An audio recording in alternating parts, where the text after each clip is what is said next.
It's alive! It's alive! It's alive! It's alive! Dominic Lawton can be wild. Welcome to the Bad Movie Cult.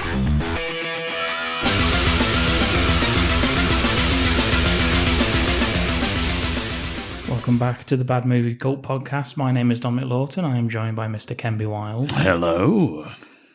This week we're diving back into the Seagal-verse. Yes. We're going further back in his timeline than before. I mean, we did Belly of the Beast recently. We're going back to his, let's call it, heyday. Yes, the golden era. It's the 1990 Dwight H. Little film, Marked for Death.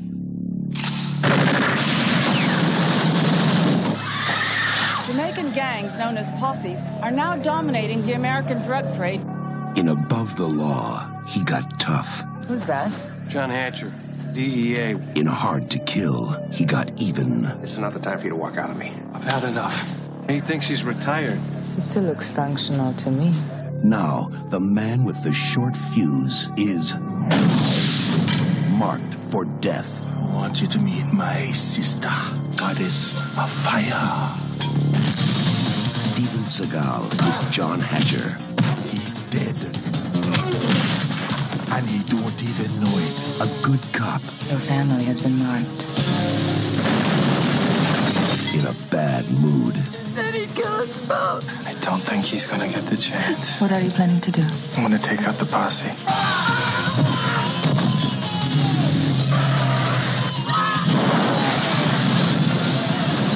One thought he was invincible. The other thought he could fly. They were both wrong. Who do you fear? Him or me? I'm gonna deliver you into the light. Steven Seagal is marked for death. It's my silent partner. But this time, he's bringing out the big guns.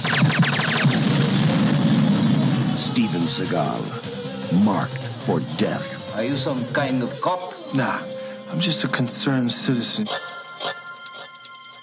This has an IMDb rating of 5.9 out of 10. 5.9? Yeah, Nice. it's pretty high for this podcast. Yeah.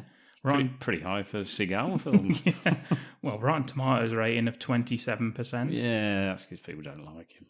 Metacritic rating 49 out of 100. Yeah. Better. Directed by Dwight H. Little, as I said. Does that name ring any bells for you, Kenneth? It does indeed, yes. He's been mentioned a couple of times, I believe. Is it Halloween 4, isn't he? He was, yeah. And Steven Seagal recommended the director after seeing Halloween 4. I don't know why you'd watch Halloween 4. I honestly can't imagine Seagal sitting to watch Halloween 4. Me neither. Just scared. Yeah. Behind a pillow. Yeah. Steven Seagal obviously is in this. He plays DEA agent John Hatcher. Another great name. Yeah, it's a good name for him. Yeah, does well. He likes Johns, he likes Jacks, Jake's. Jake, Yeah. And Mason. Father Flying Bear. Of course, yeah. Out for breakfasts. Steven Seagal felt that this film has some of his best fight scenes in them.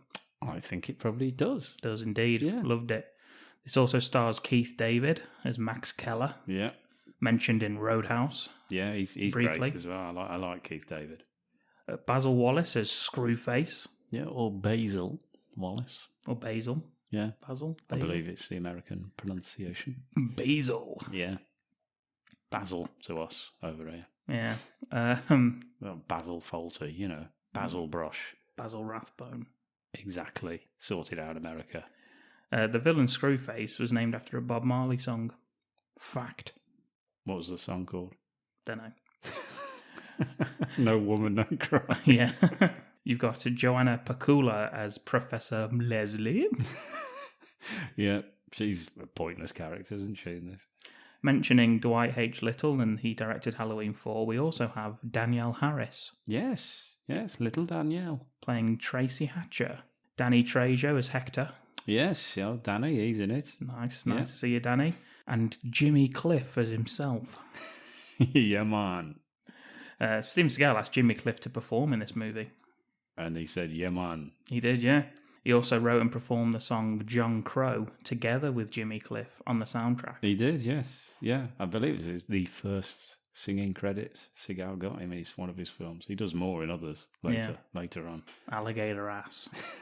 I think in one film he walks into a bar and he's on the stage as well. It's like, what the hell is going on? It might even be Ticker, that one. Yeah, he walks into a bar and he's on stage with his little sunglasses on, playing the guitar. Oh, man. It's very unusual. This film was named one of the most violent movies of 1990 by the National Coalition on TV Violence. Oh man, that'd be a great job, wouldn't it? Yeah. Having to watch these violent films. Yeah. But you'd have to pretend to be outraged by them in order to keep the job. On You set, could be there just like, oh, boy, yes. this film actually got $1 million got added to the budget of this because of the success of Hard to Kill, which came out during the production of this film. They didn't expect that to be a hit, and it was like a massive hit for Seagal. Of course, we've already covered that one as well. Absolutely. Sorted, There's yeah. method to this, you see, people. There's not. He did actually want a full credit for the script, Seagal. Turning to Seagal's more... Oh, dear. what would you call it? His antics? Yeah, it's just his ego-related shenanigans. Yeah. It was a labour dispute, and he lost it regarding the scripts film. He brought the case to the Writers Guild of America. He wanted full credit for the script, claiming he had written 93% of the original draft. However, the guild ruled in favour of Michael Grace and Mark Victor, who remain the only credited writers on the movie. Did he work out he wrote 93% It's very of odd, it? isn't it? Yeah. Whether he just stopped and he's just worked out that the last 7%. Although I did see that they interviewed the writers, and they did say like it's different to the script that they gave to the filmmakers, and Seagal changed a lot of it himself. So, but yeah, not enough for him to get a full writing credit just on his own.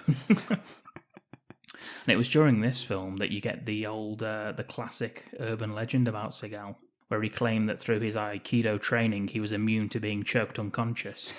Unfortunately, he said that to Gene LaBelle, who was the stunt coordinator on the movie. Was he famed for choking people unconscious for fun? Yes. Well, that is a bad idea to take in front of him then. Gene LaBelle has his own submission hold named after him. Right, there we go then. He gave Seagal the opportunity to prove it, and LaBelle is said to have placed his arm around Seagal's neck, and once Seagal said go... Choked him unconscious.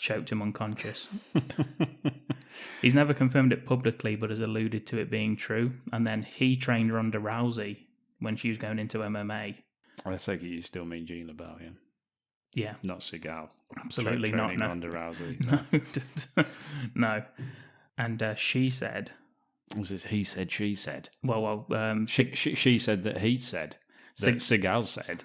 Seagal called LaBelle a pathological scumbag liar. Ooh, that's harsh, isn't it? Just for one thing. And Ronda Rousey, who was trained by LaBelle, said, if Seagal says anything bad about Gene to my face, I'd have to make him crap his pants a second time, because there was the rumour that he shit himself when he got rendered unconscious. However, a stuntman called Stephen Lambert, who worked on the film and witnessed the event, confirmed that is made up. He didn't defecate or piss his pants or anything like that, but he did get rendered unconscious by Gene LaBelle. Oh, dear. It's a tangled old web, isn't it, for Big Steve? I love the I'm immune to being choked out. Why would you say that in front of everyone that could do it? Yeah. It's one way to just check. Yeah. I mean, it's like that. I'm immune to being shot dead. Nobody can shoot me dead. Go. Dies. You'd be like, damn it. You would come up with something that, people couldn't do. Did you ever hear that story about George Reeves, who was the original Superman?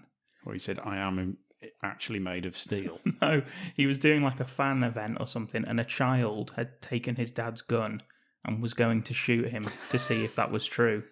And George Reeves talked the kid down from doing it, saying that if you shoot me, it'll ricochet off and could like hit one of the other people here. Oh, that's clever. Yeah, because the kid... It's bloody dangerous, though, isn't it? It's like, really? Well, good, because I hate those people. Yeah, I don't know these people, and just shoots him. Got a plot for you, Ken. Go on, yes, yeah, about time we got back to this. Go on. A retired DEA agent is out to hunt down and take out a Jamaican drug posse that has targeted he and his family for murder. Oh, God. Some more keywords for you. Yes, please. Aikido. Yes. Man with a ponytail. Yes. Fear. Oh, Jamaica. yeah, man. Slow motion. Yeah, okay. Marijuana joint. Oh, no, not the marijuanas. Good versus evil. Oh, yes, a classic. Interracial friendship. Mm-hmm. Brother-sister relationship. Yes. Bare breasts. Oh, yes. Female frontal nudity. Yes, indeed. And nipples. It's a key word with this film. Isn't it just? Got some taglines, got 3 for you. 3 of them, go on then. In Above the Law, he got tough. In Hard to Kill, he got even. Now the man with the short fuse is marked for death. Yeah, I don't like that one. Too much. He's a good cop in a bad mood. Yes, that's the one I've got on my DVD. And finally, they've attacked his family. They've killed his partner. They've made the wrong guy very, very angry. Now, Steven Seagal is marked for death. Yeah, but that's not him doing something, though, is it? No. You make him angry, then you're supposed to do something else. Like, is out for justice. That bit, that makes more sense, because then he's actively going to do something. Yeah. But you've made him angry, and now he is, like, going to get killed. That's basically what they're saying there. It's like, it's not him being a hero, is it? Being marked for death. No. It's not being heroic. So, no, it doesn't work. Speaking of making him angry, I think Danny Trejo's made him angry because the first thing you see is Trejo. Yeah, it's great. This film, I love this film, incidentally, everybody. This was the film that I got told to watch when people recommended Seagal film. And this is the one that I tried to rent from the corner shop that I went to. And they didn't have it, so they gave me Out for Justice instead. So I went and watched that. Loved it. However, this was the film I was supposed to watch. And then I watched it since, obviously. And I did love it. They were right. I think this is probably second favourite behind Out for Justice for me in my Seagal range. Nice. Yeah, the DVD's heavily cut as well. Yeah, they cut that. The BBFC cut it beyond belief. So I watched it again. Yeah, like, some of the fight scenes don't make sense and stuff. No. I watched it on Disney Plus. Actually, it's a fantastic addition to Disney Plus. I'm not sure why they've got it, but yeah, the uncut version of Marked for Death, amongst all the animated adventures. Yeah, but I watched it again on that. Brilliant, superb. Yeah. I can see why they cut stuff out. Yeah, but yeah, fantastic film. Yeah, and it starts with that rare thing of Seagal running. Yeah, it's quite a sight to behold. Yeah, it is. And he's quite nippy, isn't he? He's got a lot of running in this. He's got some bloody pace on him, hasn't he? Yeah, you'd think that anymore. Yeah, I know. No, it's a shame. But yeah, there is quite a lot of running, actually. Yeah, he's very active in this, isn't he? Yeah.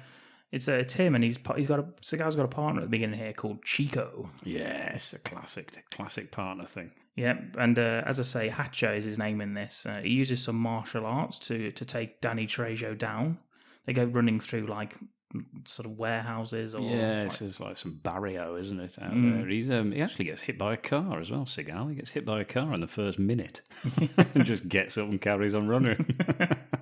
Yeah, superb start. Anyway, he eventually captures Danny fucking Trejo, of all people. I'd say he looks fresh-faced, but I suppose for him he does. I saw somebody posted the other day, they had a picture from Danny Trejo in the 70s or something. He says, I like the way Danny Trejo got the aging process out of the way in his 20s. So he could concentrate on being an actor. Yeah, but he doesn't really, does he? But he does look a bit younger. And Steven Seagal in this, he slaps pretty much everybody he meets in this. I've written the old slappy muck slap fuck because he slaps Danny Trejo about the face. He then tapes him up because he won't tell him something. Not sure what he actually wants to know, but he's just taping him up anyway. Yeah, you don't really know what the hell he's talking about. We don't know what's going on, do we? Because the film's just started. Yeah, so Seagal shoves his pants in Danny Trejo's mouth, tapes his mouth shut, shoves him in the back of their car. Yeah, sort of slapping him a bit, throws him in the trunk of the car, which you actually think that looks like it hurts. I don't know what. I think you're right. I think Danny Trejo must have upset him or something, but he looks like he's just hurting him. And then he starts slapping Chico about in the face. Oh, yeah, he does, yeah. His young partner. Saying, how long was he out of your sight? This could mean that we're in trouble. And it starts slapping him about a little bit, in a sort of Italian type way, I guess, is it? Yeah. Yeah. Chico says, look, I'm sorry, but we shouldn't go in anyway. We shouldn't go for this meeting because we've been made. We've been, sussed out. It's obvious that they know that we're cops. And he says 100 people saw us chasing him. Are you crazy? Yeah. And then he says, since when did anybody ever accuse me of being sane? Which is true. And he does whisper that, and he looks fantastic saying it as well. Yeah. He wobbles his head a little bit. Yeah, I mean, that is true with Seagal. That's a real life thing he's probably said. Yeah, and it's like everyone probably said what Chico's like, yeah, fair enough. Yeah, slaps him again a couple of times, and off they go to this meeting that is doomed. even they seem to know it's doomed. He's like, yeah, well, we'll go anyway. Yeah, we cut to a sleazy stripper bar. Yeah, tits, straight in. Yeah. Straight in, 3 minutes, bang. He speaks to a guy he's sitting there watching the tits. He asks if he's seen anything strange. He said, well, besides a 7-foot guy with a ponytail. Yeah, and then he kills a cockroach with his thumb, this guy. Yeah. Horrible, that is. He gets told, Hatcher, by his informant, or his contact or whatever, that the drug deal is going down. Yeah, so somebody else just comes over. It's like everybody knows he's a bloody cop here. Yeah. Some of the only 2 people he's spoken to. There's been 5 people in this film. They all know he's a cop. Still, it'd probably go okay, this. So Hatcher and Chico, they go into the back room and they speak to the drug dealers, get the briefcase full of money out. Hatcher, he says that he's been doing this for a long time. And you know why he's been doing it for so long? Because he's careful. Well, here we are, gentlemen. Right on time. You see, I told you, this guy, he's been a good customer. Did you bring the green? Of course. They're right here. Green. Half. And what are you here for? I'm here to do business. If you don't like that, then I'll take off, all right? Calmate. Calmate, primo. You know something? I do business for a long time. You know why? Because I'm careful. You could never be too careful, right? Careful is good with me, amigo. Careful never kill nobody. Is that right? Stupid. Stupid kills, ¿me entiendes? Okay, gringo. I think we can do business. Good, then let's get it over with, all right? Guess what happens now? Nothing. He takes the money, he takes the drugs, and they all go home happy. Job done. Seagal slaps him across the face just for good measure. No, in fact, no, but people appear. Henchmen appear. And look who it is. Well, it's Danny fucking Trejo again. He's turned up out the boot of the car. Yeah. He's told them everything about Hatcher and Chico. As you would in that situation. And the guy who sort of, I don't know who this guy is that came in and spoke to the drug dealer in Spanish, but he ends up shooting the drug dealer's bodyguard. He just turns around and shoots him, doesn't he? Yeah, I don't know why. But he says... I think he wants the money. It's a double cross. Double cross. Yeah. He pulls the gun on Hatcher after that and says... You know, in our country, we love cops. And when we do a cop, it's like a tremendous status symbol. But an American cop is like a gift from God. American Cop? Has there been a film called that? You'd imagine there has to have been. Yeah. But it would be a good name. Richard Harrison. Everything's called American something now, isn't it? Yeah. You see? So you just throw it with the word American in front of it. American. Yeah. All American. Oh, yeah, in the wrestling. Yeah, that should be simply called American Cop.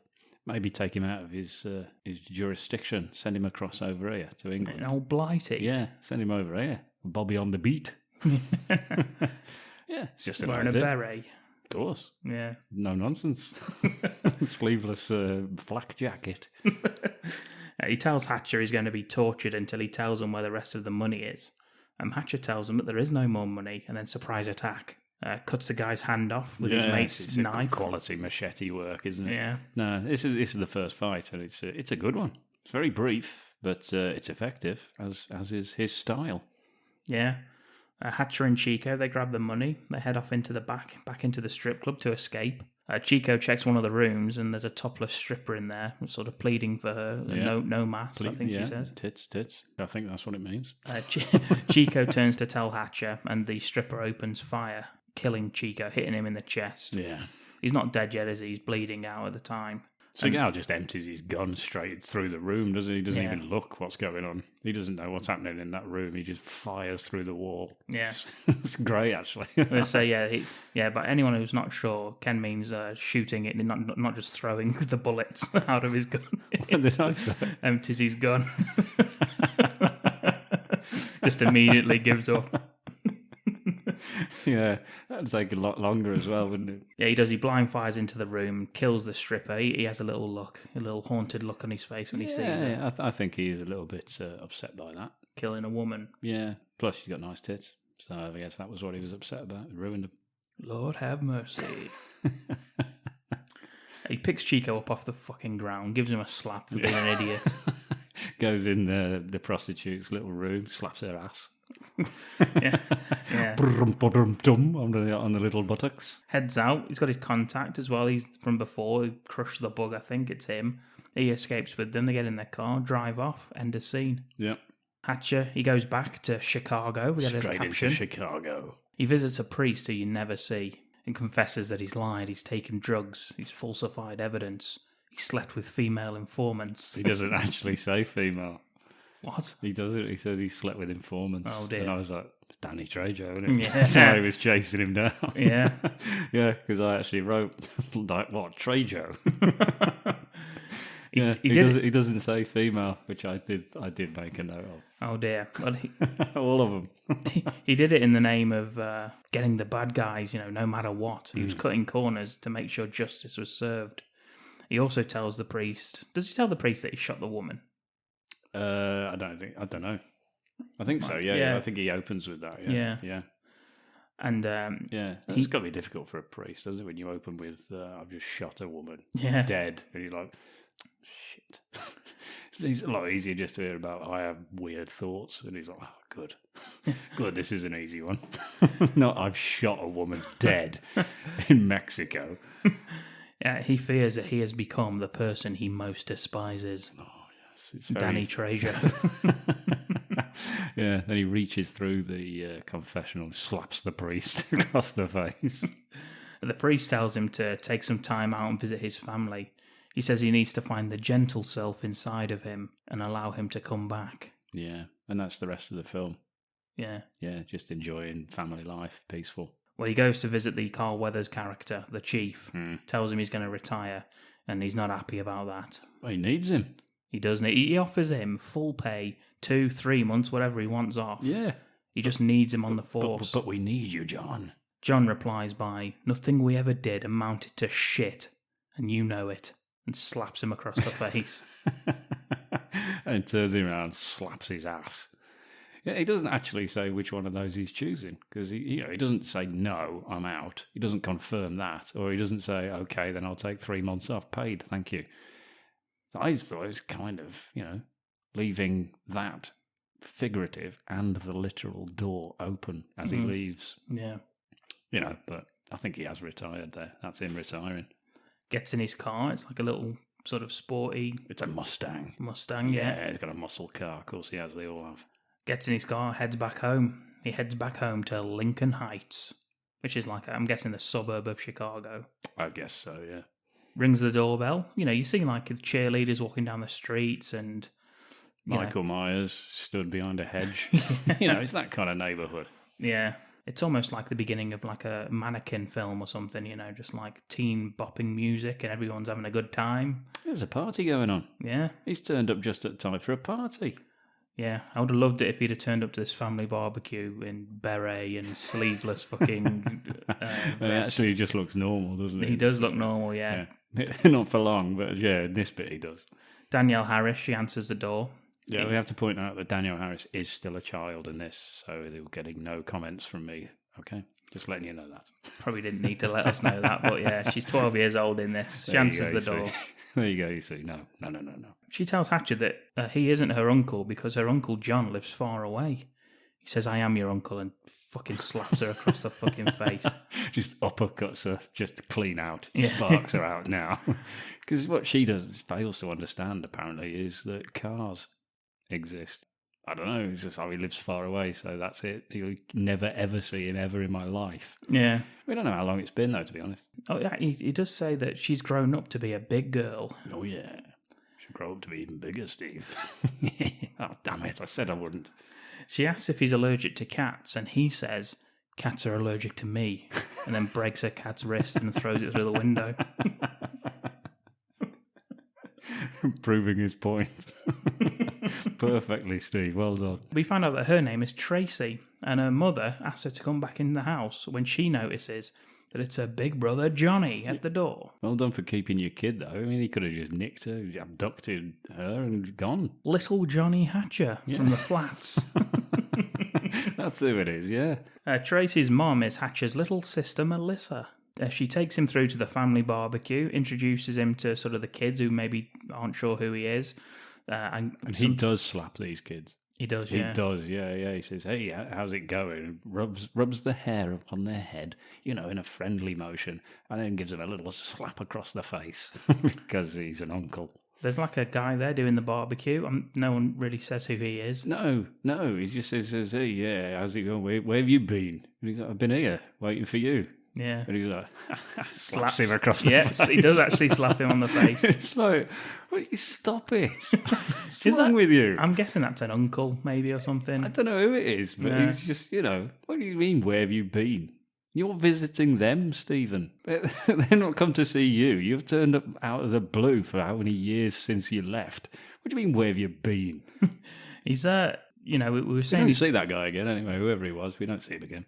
We're saying he's dressed normally. It's the middle of summer. He's got a black bomber jacket on. He's in full black, isn't he? Black shirt. Yeah, he looks great, though. It was actually in this scene where I thought, fuck, Steven Seagal is fucking massive compared to everyone else at this walking barbecue. Around, isn't he? Towering over the entire building. Yeah. I did say I wish he had a kimono or the tiger jacket that we see later. I wish he had this on at the family barbecue. Or the beret or whatever. All of them. He speaks to someone. I'm assuming it's his mom. I think we find out later it's his mom. I think we find out later it's the mom, and she goes over, hugs him, welcomes him back to his home to rest. I think he doesn't slap her in the face. She slaps him. Yeah, yeah, right on the ass. Woo! There you go, Johnny. He goes up into his old childhood bedroom, and we see an old football jersey hanging up on the wall. Yeah, and the helmet must be his. So it's supposed to be like as he left it, is it? But we don't know how long ago it was. Yeah, there's pictures of him like as a child. Yeah, an actual like. I also like there's some framed guns. There's like a gun collection framed on the wall just as he left it.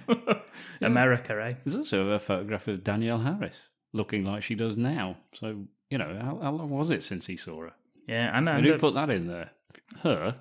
Someone sneaked in and just put a picture of her in there. There's also a photo of him and Keith David looking the same, just in full camo, next to some potted plants. Yeah, Captain Crease took that. On the same day. During the photo shoot they were doing. At the local office, yeah. Yeah, I like that picture. I did actually write down Captain Crease. Yeah, me too. He immediately starts polishing his pistol. He does, yeah. Whips that out, doesn't he? Yeah, he's not happy. He's not happy with it, the way it looks. It's a bit rusty. Sort of small and insignificant, isn't it, this thing? What the fuck is this thing? It's like something from the 1800s. It's a little like palm gun, isn't it? It's like a palm gun that you just have. It's a squeezer trigger. I was saying it's sort of similar to Richard Harrison's in Blood Debts. Yes, it is. Yeah. I wonder if it fires missiles. Well, he does. He gets that out. He's not happy with the way it looks, so he gives it a little polish. He cleans it all up. He tests it. It works. He's happy with that, and he puts it back. And we never see that again. No, I thought that would come back into play. It has to. There's no point otherwise, is there? You're there thinking, okay, right, so he's got one of them, has he? Right, mental note. Yeah, the thing, if you pulled the trigger on that, the bullet would just roll out of the fucking barrel. Like a spud gun. You're like, ow, Yeah. what's that? He's like, he packed that in. Anyway, he heads over to see his old army buddy, Max. It's Keith David. He's the local high school football team's head coach. Yes, he is indeed. He's busy at practice. He's like, what did he say? Tag me in, coach, or put me in, coach. Yeah, he does. He's standing there laughing at the training. And Max said, well, if it isn't John Hatcher. Yeah, and this is something that I get said to me a lot when I see people from my school days. I'd heard you got shot dead on the streets of Bangkok. Yeah, I get it all the time. Yeah. Hatcher says, no, I wasn't. He says, I was actually. You've heard correctly. Yeah, and then slaps him and says, only joking, I'm not. They have a hug, and then Max says, I've got to get back to practice anyway. And this is where we see a glimpse of two Jamaican posse members drug dealing to the local youths. Yeah, and they love drugs, don't they, these local youths? They're so excited to try drugs. They're dealing hashish. Yes, he's smoking some, this little freckle-faced boy with a big smile on his face like Christmas morning. Yeah, and some girls as well. Yeah, he's loving the smoking of the hashish, isn't he? Yeah. Yeah, he's well into the reefer. Yeah, some drugs terms there for you out there. We're down with the kids. Yeah, we know exactly what's going on. Max and Hatcher, they shoot the shit at the end of practice, and Max gives a cold, hard stare to the gangsters. Yeah, the kids run off just after they've decided, hey, let's try crack. Yeah, we enjoyed the hashish, so now let's just escalate immediately to crack. Right now, come on. Hey, is that crack? He's like, yes, it is, but you don't want any of this. I'll have some crack, says this girl. Says this 15-year-old. It's a natural progression, of course. And They say it's not a gateway drug, but it's very, very quick. Huge fast-track access to gateways. Upper middle-class America with the Jamaican gangs. Sat at school. Yes, I want crack. Hatcher forces Max into the car. Hatcher at this point he's jaded, he's tired, he's old, he's rusted, busted, strung out. He's retired. He's only been retired for the journey. That's how long it's been since he retired. It's all probably a day. Yeah. We don't know where this is. He's not interested in getting involved in anything. He just wants to keep his head down. He says, come on, Max, let's fuck off. Let's not worry about these two. Let's not worry about Milli Vanilli over there. Aswad. Peddling their shit. Cut to a limo pulling into an abandoned warehouse, and out comes Tito Barco. Oh, yes. This is Tito, obviously. Everyone recognises him. He's a Colombian cartel, I believe, and he's there for a meeting with the Jamaican posse. He's doing a Tony Montana impression, it sounds like. Yeah. When he first thing, he goes, come on, man. He does that sort of shit. Yeah. That's like Razor Ramon. Help yourself, man. Yeah. Yeah, when he goes to search him, doesn't he? Yeah. He's heading for a meeting with the head of the Jamaican posse, and he's called Screwface. Great name. Meets him, he's at the pool. Oh, Screwface. Any idea what the hell gets said in this bit? Not a lot, no. Something to do with a drug deal? Yeah, I think he what's his name? Tito. Tito's not happy because the Jamaicans are moving into his territory. This is obviously not dialogue because I don't know. This is what I picked up. Yeah. I don't speak either of these languages. So, so he's not happy. He's also saying you bring down a lot of heat because, we look like the people who live here, so we can move around unnoticed. You don't. You look sure like about Aswad. that, Tito. Yeah. Tito, you look like a fucking drug dealer. Yeah, he does, yeah. Your double-breasted suit, big sunglasses. Yeah, he does actually, yeah. But in a limo. For the sake of the argument, I think that is dialogue actually. That bit does happen. Yeah. Yeah, Screwface's like, I'm not sure you do. Yeah.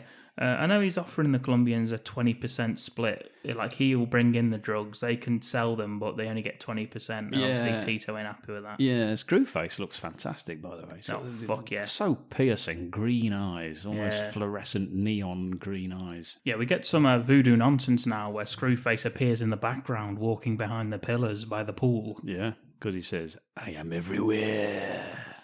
That was my impression of him. Nice. Thank you. Tito turns around and Screwface is just wandering about over there. Then he turns back and Screwface is where he was, talking to him. Unbelievable. I can't understand it. I couldn't fathom it. I actually sat there thinking, well, that's just unfathomable.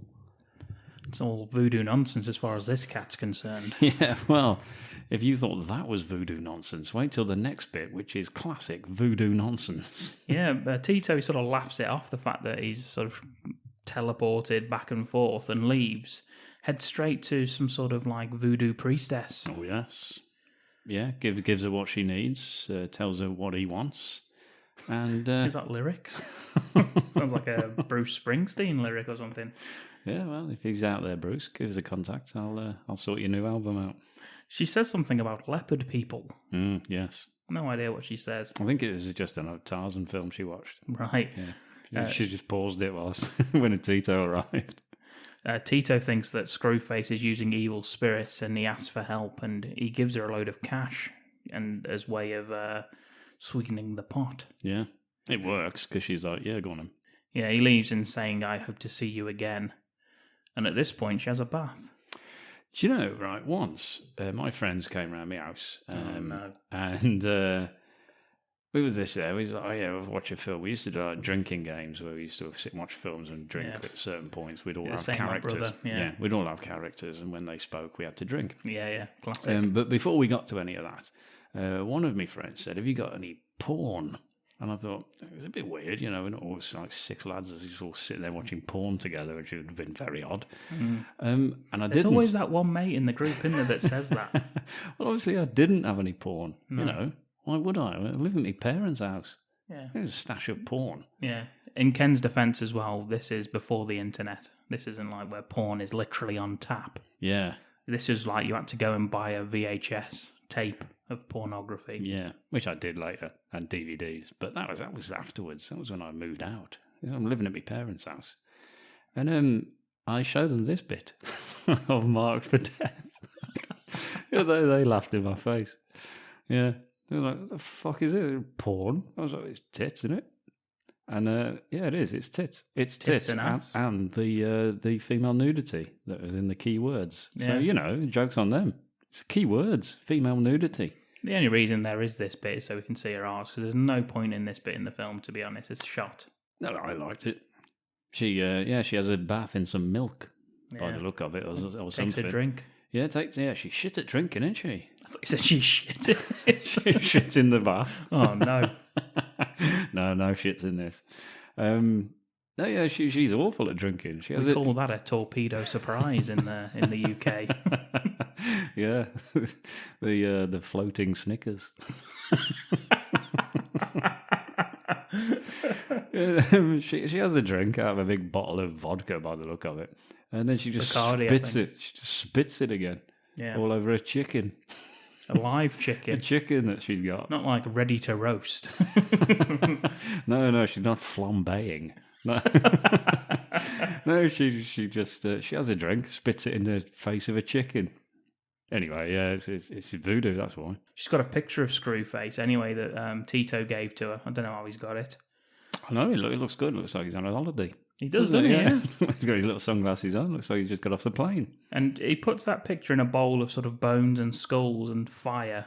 And she ends up cutting the chicken's throat and the blood goes over the picture. And as that happens, Screwface wakes up in his bed sweating. Yeah, he knows something's going on. Voodoo, you see. Anyway, we cut to Hatcher and Max. They're at the local bar. Yeah, it's 10 to 9. Max accuses the bartender of sleeping with more than one man at a time. Hey, Norris! Got an emergency here! Call a doctor! Listen, give me a beer and give my man here a double. You know, I don't do doubles on the first date. Now, that's not what I heard. Yeah, it's banter, isn't it? Classic banter. It's classic banter where he's just basically showing that he's on good terms with the bar staff, which would be, you know, I don't like that in films. Yeah. He's shouting across over everybody, like there's other people there as well, and he's just shouting it across. It'd be great if she was like, who are you? Yeah. I mean, if this was England, if this was Britain, then that would happen. Like a note to Americans who come over here and try and banter with the bartenders. They're not interested. No. And also, the patrons of the bar you're in will think you're a prick. So don't do it. Yeah. Just order your drink and fucking leave. That's how we do it over here. Yeah, that's just the British way. Americans are just like, they can't believe they're in a bar drinking, can they, Americans? No. Whereas British, that's just what we do. Yeah, that's just like everything. We need to do that. That's not even a plan. No. It just happens. We just say he's like that. Yeah. He said, all right, what are you doing? Nothing. Fancy a pint? Yeah, go on. That's it. Yeah. It's not I can't wait till Friday. I'm going out for a drink. We go now. I used to live above a bar, and I would get home from work, sit there for about 30 seconds, and be like, fuck it, go on then. I used to go down to the bar. I'd be down there with me emergency book because I'd accidentally gone for a drink. Always have a book. Yeah, great days. That was before phones as well, you see. Max notices that the Jamaican drug dealer from earlier, he's in there dealing some hashish probably. Hatcher again tells him to leave it alone. And this, we've not mentioned, is the jacket. He's got the jacket on. Oh, yeah. And I didn't notice it until after this scene happened. Really? Yeah, when he's talking to the police. He's got, and get this, he's got twin dragons. Yeah. He's got golden. He's got golden dragons, one on each side of the zip, on the front and on the back. He's got a prowling tiger. Golden prowling tiger. Which, get that name down. Just a tiger that's just walking. Golden prowling tiger. That's a definite for a future film pitch. Do you know, but back when I was at school, there was a kind of jacket like this. And I'm not sure whether it was Seagal influenced. It was the black bomber jacket, the typical black bomber jacket. Which is what Seagal's got on in this, yeah. But on the back was a panther. Oh, super. Yeah, looking out.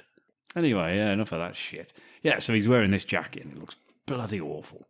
But at the same time, it bloody suits him. I was going to say, it really looks good. You've got to look a certain way to pull this jacket off. Yeah, and there is no way that anyone else can wear that jacket. Keith David couldn't wear this jacket. He couldn't wear it.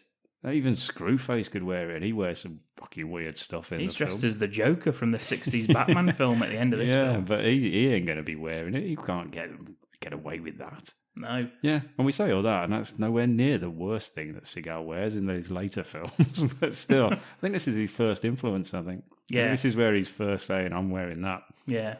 And he gets away with it because he's the star, isn't he? Yeah. Well, Max tells Hatch, they call him Hatch, that's his sort of nickname, isn't it? It is indeed. That his 13-year-old nephew died in a crack house run by these Jamaican gangs. Yeah. He says, what the fuck was he doing there? Yeah. Which is what I thought. Yeah. I thought, what's he doing in a bloody crack house run by Jamaicans? He's 13. What's going on with that? He says he's had it, and now it seems they've moved down here. So I'm guessing he lived away from... He probably maybe lived in Chicago like the city rather than where they are. But Hatcher tells him that there's nothing he could have done about it, so just fuck off and leave it. Yeah, so, it's a sad story, but, whatever, let's just have a drink, eh? Yeah, which is kind of the British response to that, isn't it? Yeah. You're just kind of like, you ever told that? Oh, dear. Oh, that's a bit much, isn't it, for a first drink back? That sounds pretty bad. Sounds more like a you problem than... Max tells him they have to look after their own, or are you so burnt out that you can't relate to that? Yeah, he's like, look, I only retired 2 days ago, okay?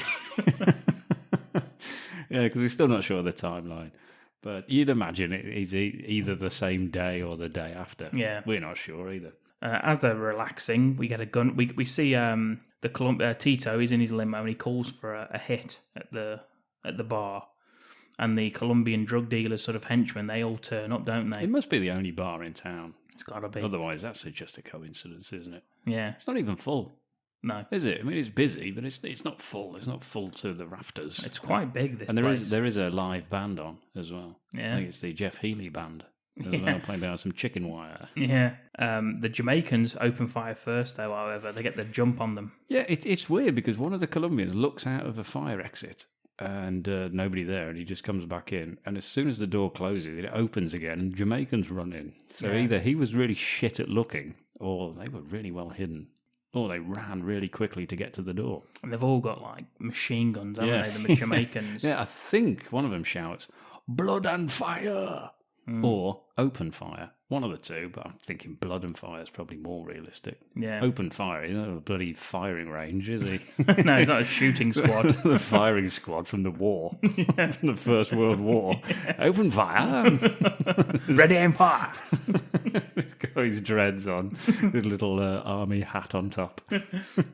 Max, he starts evacuating the innocents, and Hatcher, he's taking care of business. Yeah, there's quite a few people who get shot dead, aren't there? Yeah, a few party goers, just people on a night out. Yeah, it's dangerous place.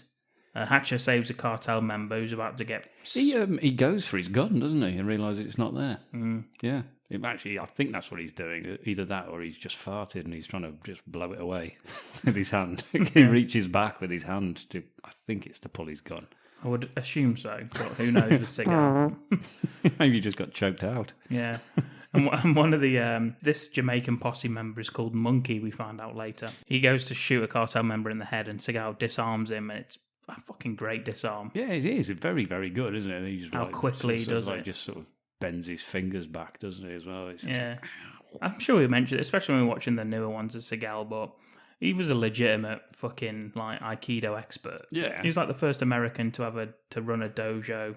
In Japan, in Japan. He's a legit martial artist. He can do it, I know he's made fun of and stuff nowadays, but back in the day he was a legit. I mean, it's his own style, wasn't it? His own style, so it's like street use Aikido as well. So it was actually like for this sort of situation. It wasn't. It wasn't just all fancy move your arms in like Tai Chi kind of thing. Yeah, and it's it was all very, very quick, efficient, and violent. Yeah, and I suppose it's a disarming one, isn't it? It's not like a striking what's it called? Discipline.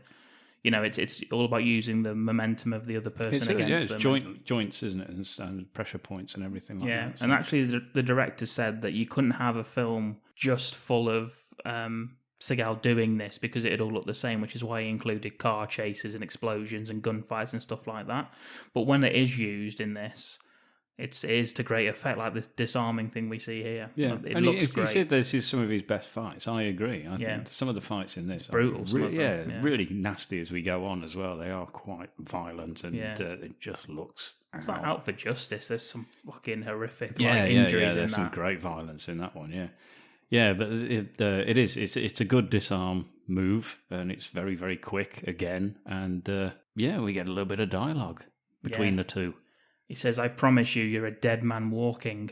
And Seagal says, "So what else is new?" And just knocks him out. Yep, job done. Let's go. The gunfight ends and we see the Jamaican getting taken away by the cops, Monkey. It actually looks like Max is taking one of them away. Why? Why the police are there? There's loads of police. They're surrounded by the whole building, surrounded by police. Why has Max got one of them in an arm lock of walking them to a police car? He's a fucking high school football coach. Why is he also part-time sheriff? Yes. Honestly, he does. As he walks past, he just looks at Hatcher and just says, "Welcome home." And he's like, "What are you doing?" And the police are like, "What the fuck's this guy doing?" Hey, coach, maybe sit this play out, huh? Yeah. Why don't you put me in, coach? There's a policeman trying to get his job back. Yeah, I just thought, what the hell's he doing there? I didn't even notice that. Yeah. Mind you, I thought, what the hell's he doing this for all the way through the film from now on? Yeah. We get a local reporter. She's telling us how the big city gang warfare is spreading to the small towns, such as Lincoln Heights. Yeah, this is a bit of exposition for us all, isn't it? Say that this is why it's happening, this is what's happening, and it's big news. Like Los Angeles, New York, and Washington, small-town America now has blood in its streets as a gang shootout in Lincoln Heights tonight has left 4 dead. Although less than 1% of Jamaican immigrants are involved, Jamaican gangs known as posses are now dominating the American drug trade, with more than 10,000 members trafficking drugs in 20 states. According to Justice Department officials, they are as disciplined as they are violent. Torture and maiming are posse trademarks, and posse gunmen are said to prefer shooting their victims in public. Sources estimate they have committed 1,400 murders in 3.5 years. Dale Harimoto, WXTV, Chicago. And in the background, we see a young blonde-haired woman checking out there's a chalk symbol on the wall there that's been drawn on the side of the building, the bar building. This is Professor Leslie. Leslie? No. Professor Leslie is the horniest doctor. Isn't she just? Since Barbara Crampton in From Beyond. She really is, isn't she? She's literally gagging for it from the minute she sees Seagal standing there in his fucking tiger bomber jacket and his ponytail. Got his arms crossed, and his face just keeps illuminating, doesn't he, with the police and ambulance lights? Yeah, so he's in the dark, then he's in red, then he's in the dark, then he's in red, and he's just staring at her. Yeah. And she's just like, who's that? He seems to have a strange aura about him. We get the stat from the reporter that the Jamaican posse prefer to shoot their victims in public and that they've committed 1,400 murders in 3.5 years. That's a lot, isn't it? That's enough to bring the fucking army in on them, I think. It's a lot of people, isn't it? That's a lot of murders. We meet FBI agent Rosselli, who's played by Kevin Dunn, who you may remember from Hot Shots. That's what I remember him from, anyway. Yes, yeah, Stir of Echoes. Yeah, he's in quite a lot, isn't he? He's he's the kind of actor you see him in something and think, oh yeah, I remember him. Yeah, so I know him from something. Yeah, I did that last night when I watched it again. I thought I know him from lots of things. Brilliant in Hot Shots. Yeah, very good. He turns up to speak to the local sheriff handling the scene and tells him it's the FBI crime scene now, and this is some classic heat between big government officials and small-town law enforcement. Happens all the time. The sheriff tells him that he won't forget this, and if he or his agents even so much as spit on the sidewalk, he will personally write the citation. Then you never see that sheriff again. No, he's off writing citations, isn't he? Obviously, everyone seems to recognise Hatcher as well. He instantly, doesn't he, Rosselli? I mean, you would, wouldn't you? He's 7 foot with a fucking ponytail and a tiger bomber jacket. But he was like a deep undercover agent. So how does everyone know what he looks like? It's not deep undercover, is it? If everyone knows who you are. Although when I saw him, he had a sombrero and a moustache. Ay. He was called Senor Segalo. Senor Hatcher. We never knew who it was. Yeah, he sees Hatcher, goes over to him and says, "What the hell are you doing here?" And Hatcher, I know, right? Yeah, Hatcher's like, "I'm just back to see my mother. I'm retired." And Rosselli says, "Well, what the hell's going on here?" Yeah, retired my ass. Rosselli's just woken up from a coma. And then 7 years. Yeah. Kelly LeBrock's at the back, just going, "Please go back to sleep." Hatcher tells him that, what the hell does it look like, Rosselli? Probably Tito Barco's clan, is what Seagal says. So Indeed. Seagal's familiar with the Colombian gangs around Lincoln Heights. What are they doing down here? Even though Tito's adamant that he's blending in. And, sorry. Rosselli tells him it's probably Tito Barco's clan, sorry, not Seagal. Yeah, and then Seagal says, why would he be this far down? Yeah, he's like, why would Tito Barco be out this far? And Rosselli says, losing. The Jamaican posse is more organised than these other players. More guns, more balls. For your buck. We mentioned, true or false, Ken, Jimmy Fingers. Very much true. It is true. It is true. You're right, yeah. Jimmy Fingers, we hear him mentioned. He's an ex-casino guy out of Atlantic City, ex-mafia, I believe. Yeah, you may remember him from the Martin Scorsese films. Yes. Yeah, Jimmy 2 times. Usually being killed and stuffed in a trunk by Joe Pesci, yeah. Yeah, it's Jimmy Fingers anyway, yeah. It's a great name. He got kicked out of Atlantic City by the mob and now he's gun running for the Jamaicans, basically. Hatcher says, well, if you're going to arrest Jimmy Fingers... Yeah, he'll tell you everything you know, yeah. Get him, you've sorted it out. He says it's a piece of cake. Yeah, and then he eats it. Well, not yet. A few years later. No, he put it in the fridge for later. Rosselli does ask Hatcher to help him on the case, but Hatcher declines, saying, no, I'm out. Which is when they get interrupted by a camper van just rolling to a stop in the middle of the scene. It's Charles. It's Charles, the big reggae detective. reggae detective. That's what it is. Get that down.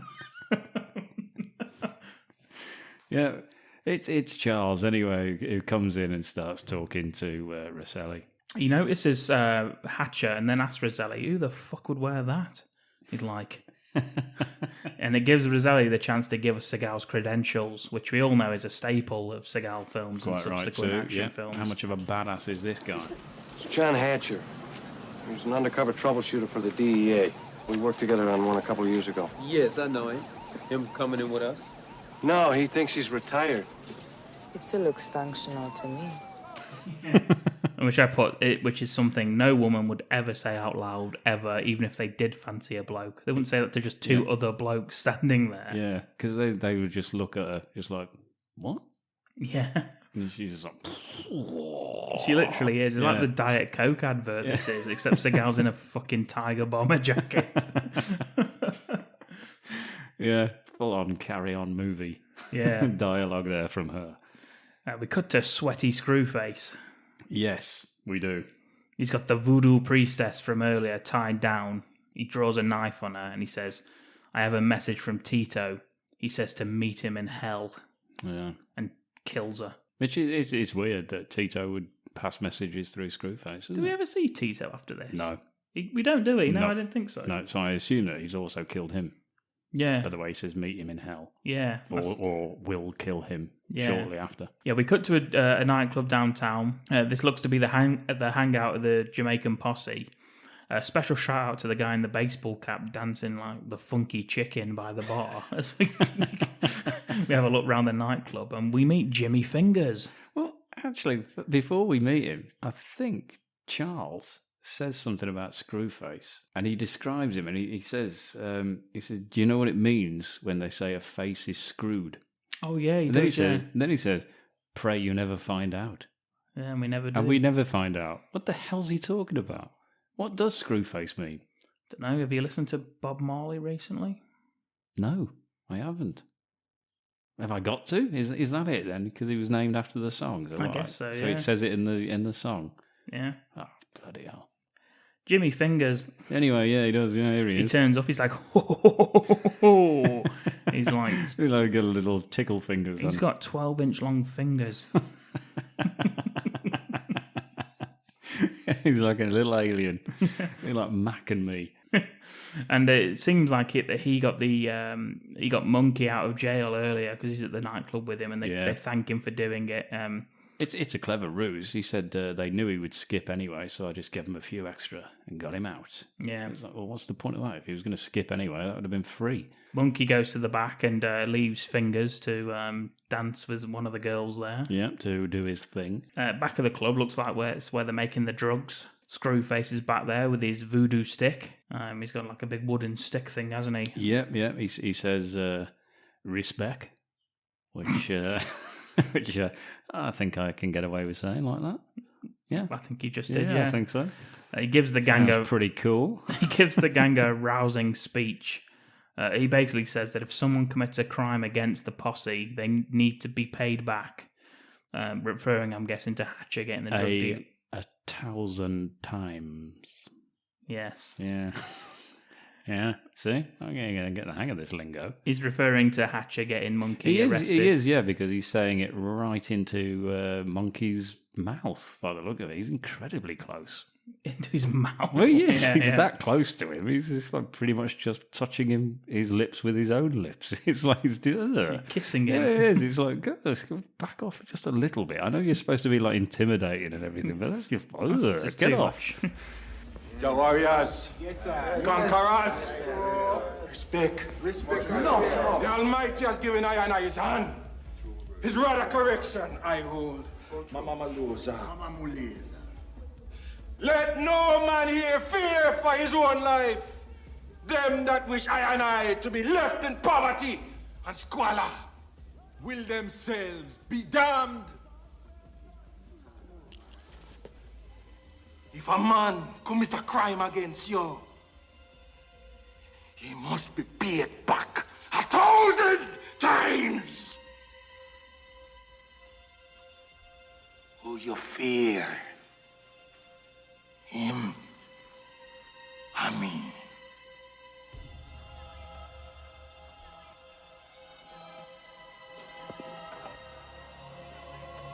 Let no man here stray from the path I have prepared.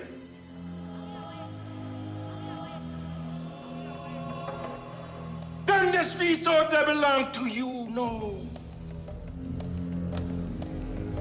Take it.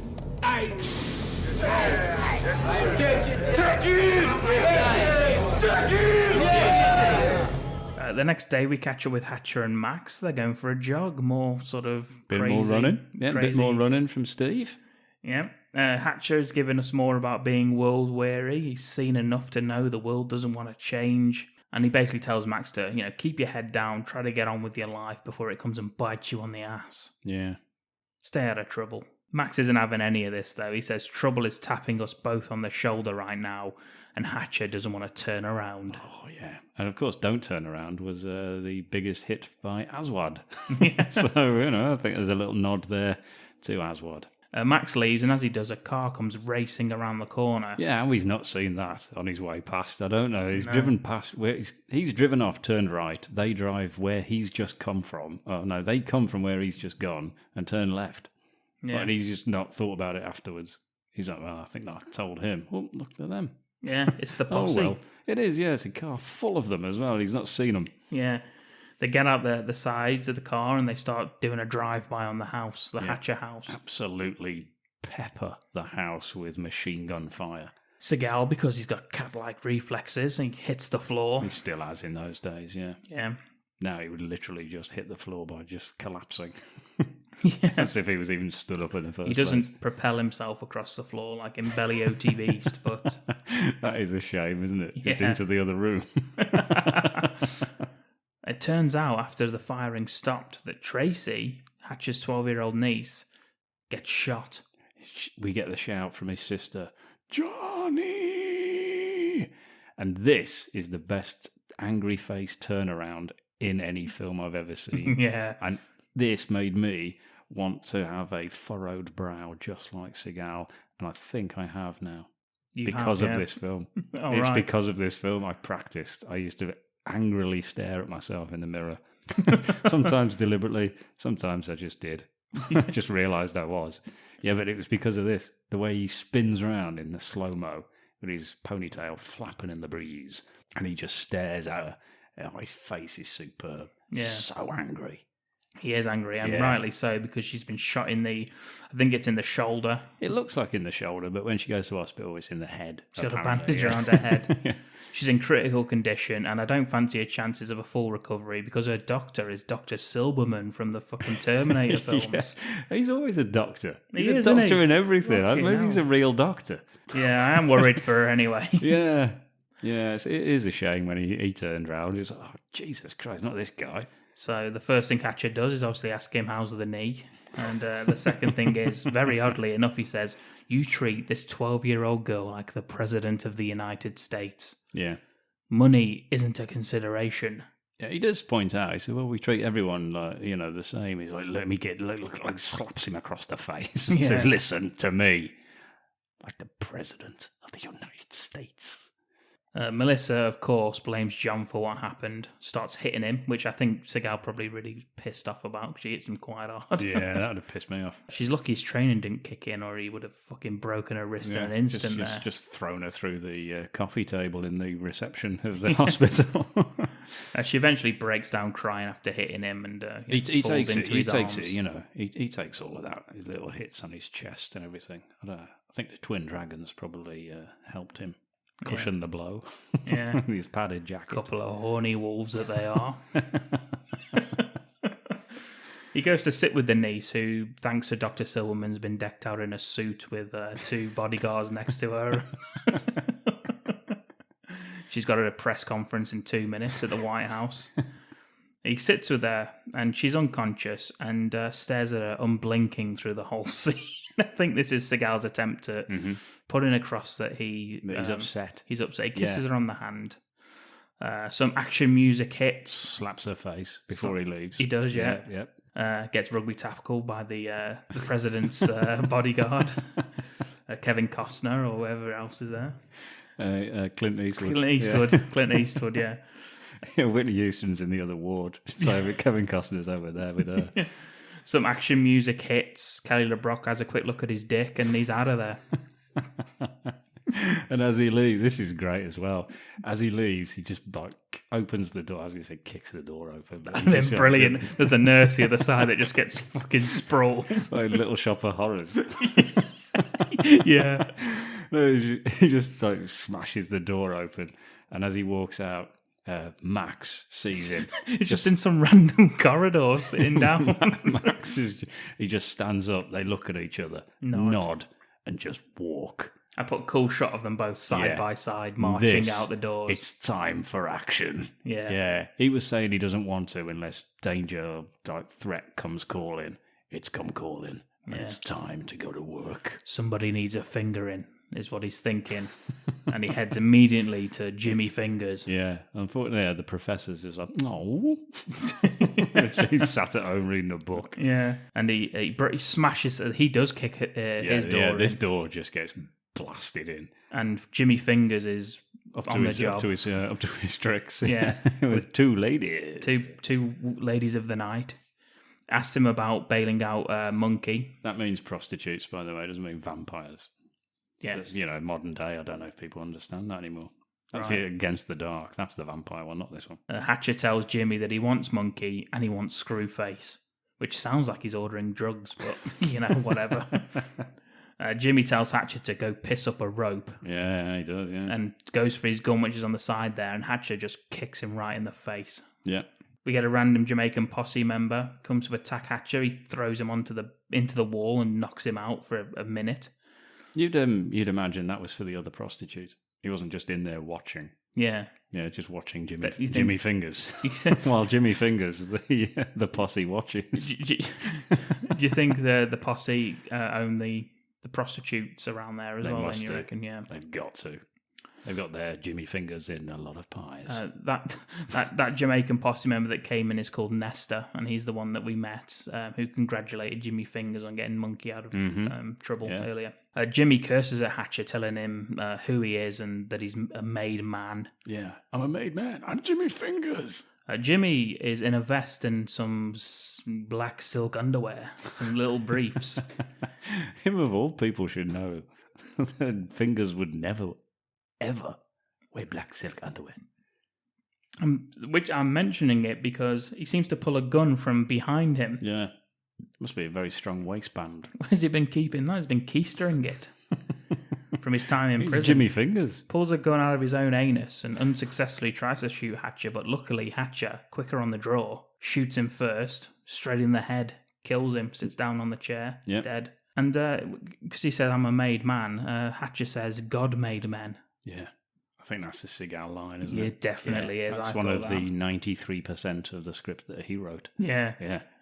God made man. Then he turns his attention to Nestor, who's sort of crawling off the bed at this point. He's able to sit him down after disarming him and, nearly snapping his wrist.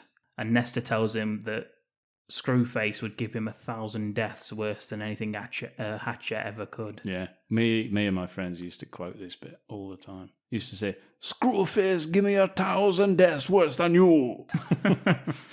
Anyway, yeah. We used to quote this film all the time. I fucking love this film.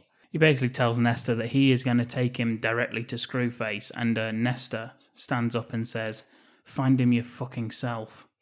Yeah, he says he's going to go around making sure everyone sees that he's in the police car, giving them information and all that, even though he's not in a police car because he's not the police. But still, yeah, he's basically just going to say, look at this snitch. He says, find him your fucking self, and then runs and jumps headfirst out the window.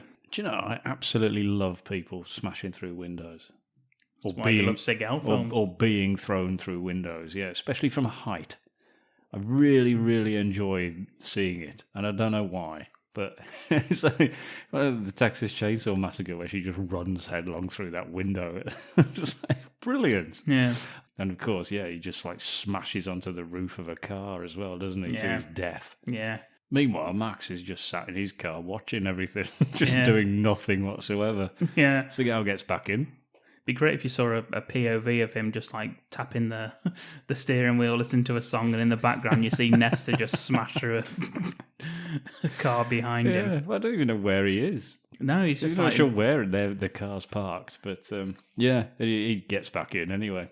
Yeah, he asks what happened, and John says, one thought he was invincible, the other thought he could fly.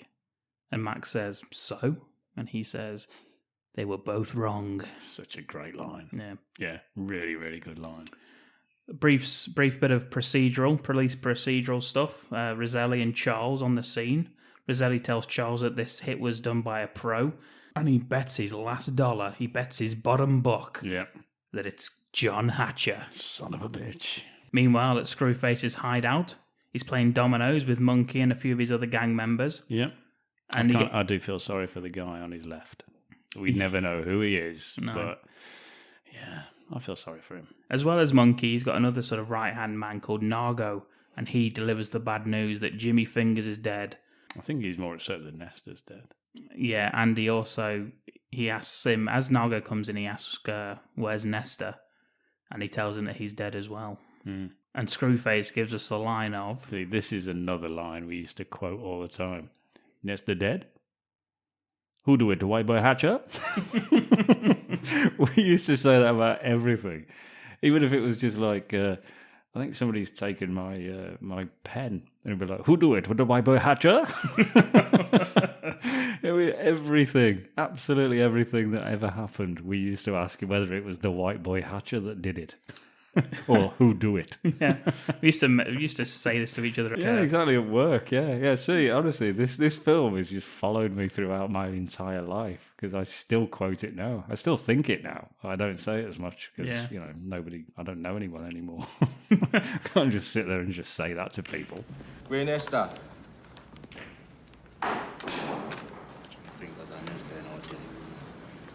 Nestor dead?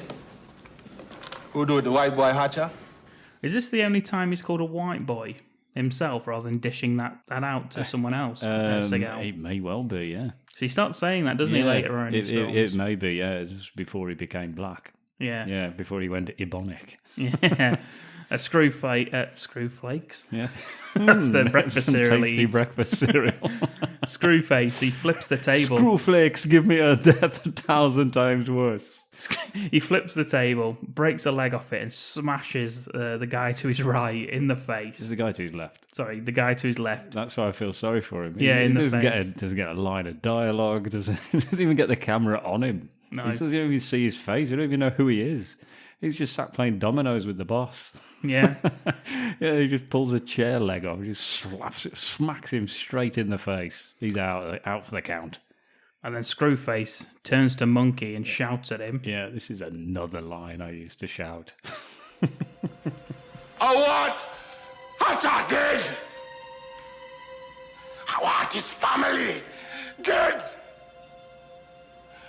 And if you can't kill him, I go kill him. And then I go kill you. He's fucking terrifying, isn't he, Screwface? Well, he really fucking is. My next note is that Screwface might be my favourite Seagal villain after watching this film again. He is absolutely terrifying. Even to his own gang. Yeah, I They're think scared shitless of him. I think Basil Wallace does a great job in the role. I had a little look to see what else he'd been in because he was in Return of the Living Dead 3, wasn't he? He was. Yeah. He was in Blood Diamond with Leonardo DiCaprio. You're a journalist. Piss off. Yeah.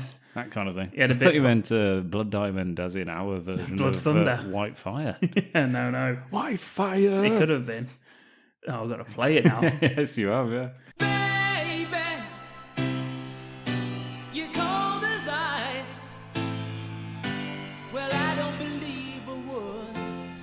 But you were willing to sacrifice. I know you're in the sniper's sights, and God only knows he strikes when there's no one out there to fight. In the white fire, diamond dancing Santa Fe, such a love affair. I said white fire, rolling like a thunderbolt.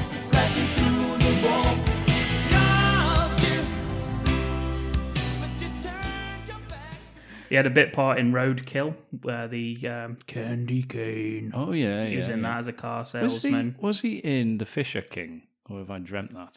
I don't think so. No, he's not, is he? He's just the same character. He's the bloody sewer guy in Return of the Living Dead, isn't he? Yeah. That's why I keep thinking of The Fisher King. Yeah. He was also in Rapid Fire. You seen Rapid Fire? Yeah, Brandon Lee. Brandon Lee, yeah. That was also directed by Dwight H. Little. Nice connections. I mention The Crow all the time as one of my favourite films. If you want to see Brandon Lee's acting chops, it's The Crow. If you want to see his martial arts skills, Rapid Fire.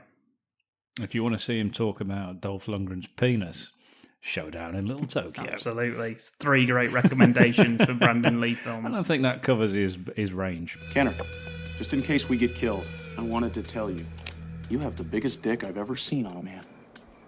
Thanks.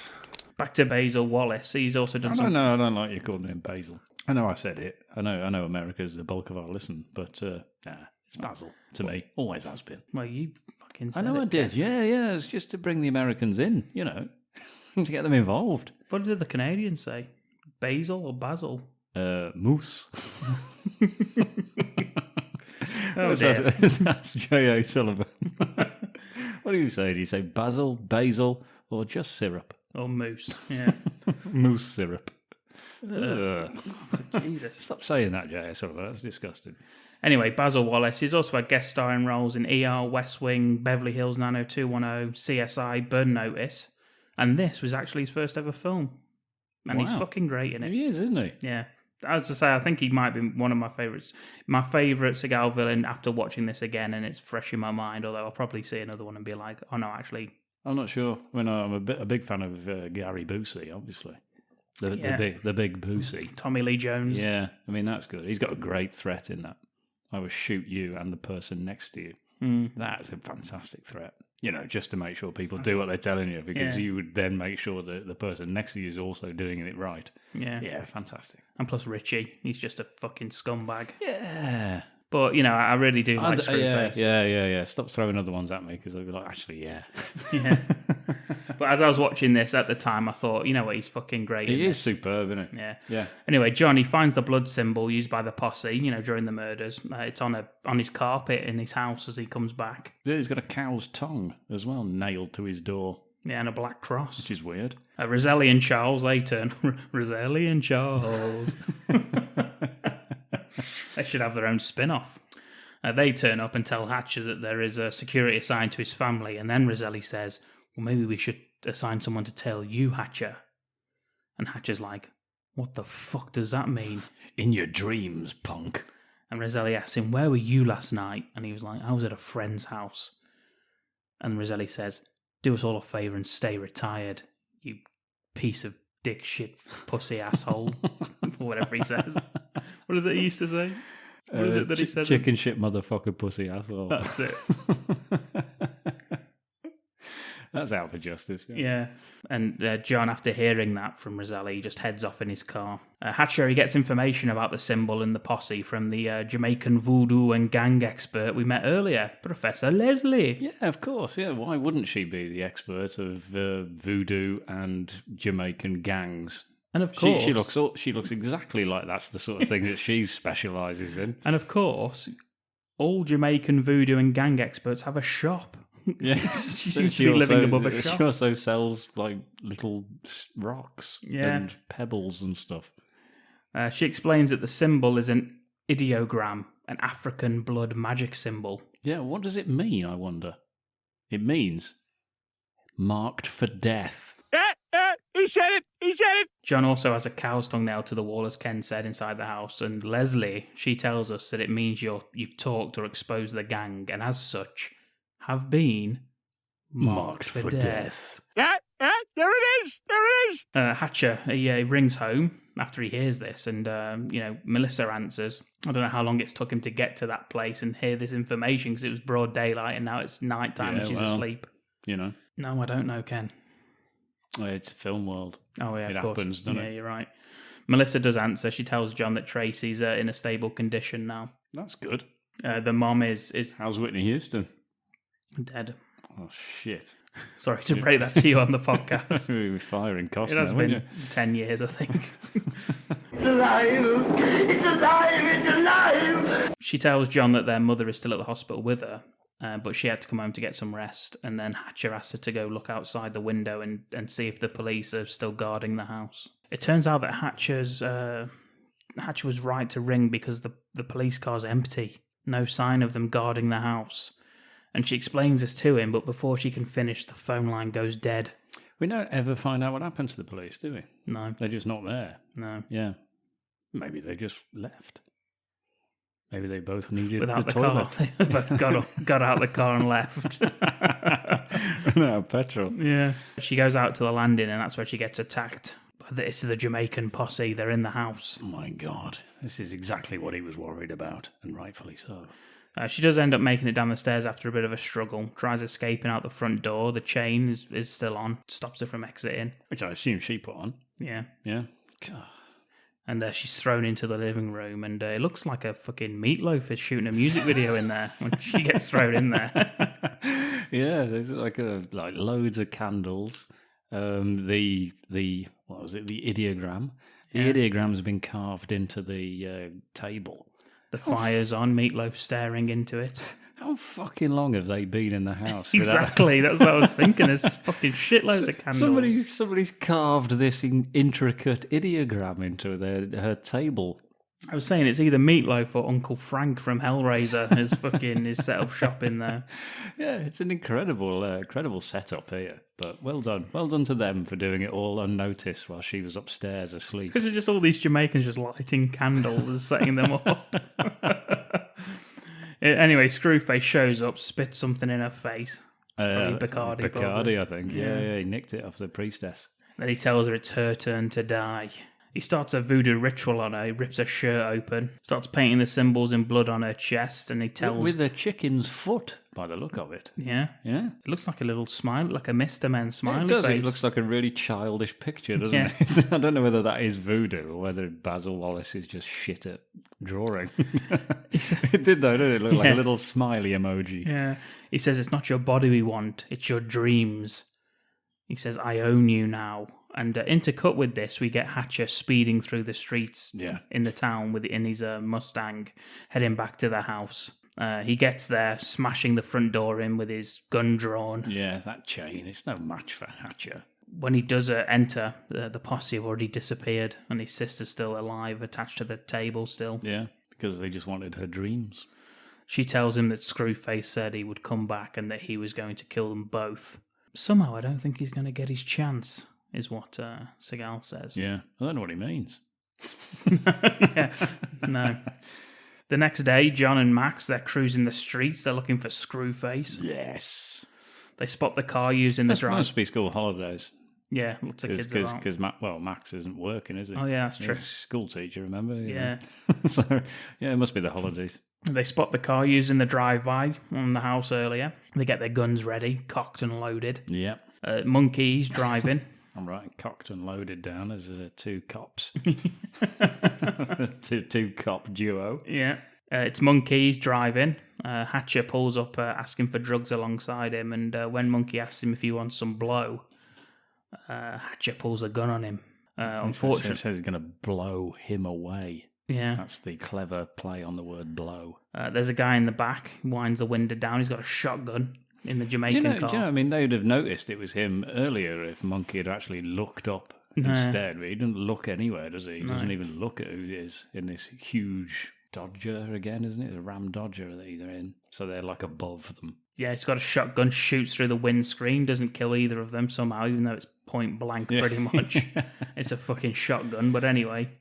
They speed off when we get a car chase. Yes. It's good. It's a good car chase. It is a good car chase, yeah. It features everything that you want in a car chase in an action movie. Yeah, lots of shooting, lots of pedestrians diving out the way. Yeah, they mount the pavement. There's a cafe where they plough through the furniture, the outside plastic furniture, people diving out the way just at the last minute, people hesitating, which I always see that in a film, don't you? Where you're just like, driving into oncoming traffic. Yeah. It's got everything. Yeah, it's a great chase scene, actually. These shotguns and everything like that are blowing holes in exactly the places that Seagal and Max are sat.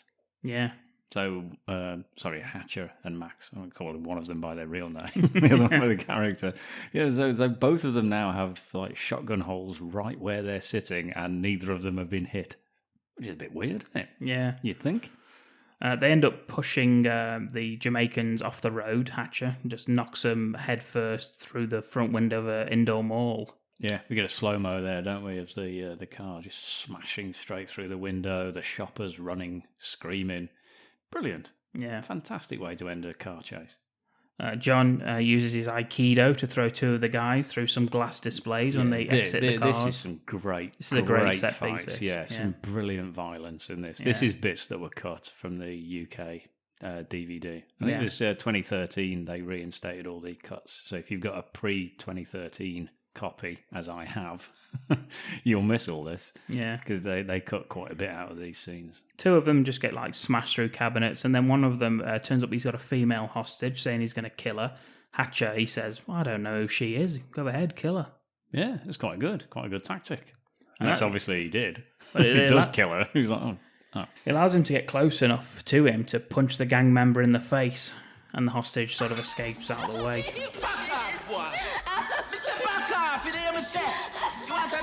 Go ahead, kill her. I don't know her. I don't care about her. I got you where I want to know. You're just like a dog without a teeth. You want to kill her? Kill her. I don't mind if you kill her, because I don't know her at all. It's 1v1. Hatcher and this...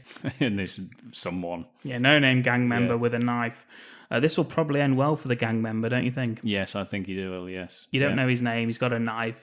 Yeah. Seagal's unarmed. He'll probably just give up and walk away, won't he? Yeah, Hatcher. just stab Seagal instantly, yeah. No, it doesn't, as it turns out. Hatcher ends up twisting his arm, takes the knife off him and stabs him in the chest with it. Yeah. Kills him. That's a great disarm as well, that. Yeah, it is. It is just superb. You get throat punches as well, which were cut from the UK version. If you watch the cut version, one of these guys looks like he gets killed by a kick to the knee or something, but he actually gets... I mean, that would hurt, but I don't think you die from it. He actually gets like a karate chop to the throat, doesn't he? Yeah. Anyway, when Monkey sees this, and him and Nargo, who's the other guy that was in the car, they try for the old 2-on-1 victory.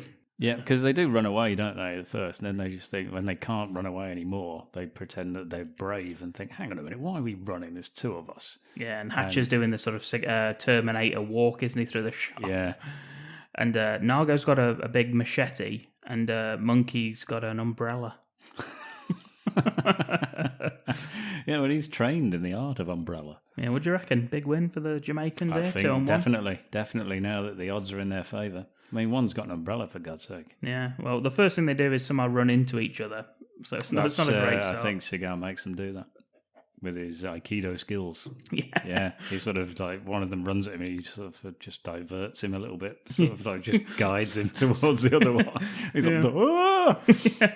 Hatcher takes Nargo down with an arm break. Oh, it's a nasty, when he's on the floor. Nasty arm break as well. Yeah. Isn't it? Right, he just snaps that arm. He's already face down on the floor, isn't he? And Yeah. he disarms that. He gets the machete off him by just snapping the arm. Oh, it is. It really is beautiful. Monkey, meanwhile, gets his head smashed through every display case in the store, I think, by Seagal. One by one, it takes 20 minutes. It gets on the elevator, takes him upstairs, smashes him through those ones, takes him back downstairs, there's one he missed, smashes him through that one, smashes him through the elevator, that was made of glass, he forgot about that one. Yeah, he's brought a window from home, smashes that over his head. It's brilliant. It's superb. They missed the guys that were carrying a pane of glass across the street earlier, smashes him through that. Yeah, gets him in the car, drives him through that one. He says, "You fuck with my family, you die," is what Hatcher says, and ends up with the old throat chop. And proves it by killing him. And as I say, in the cut one, you'll just see him kick him, and then he's dead. Yeah.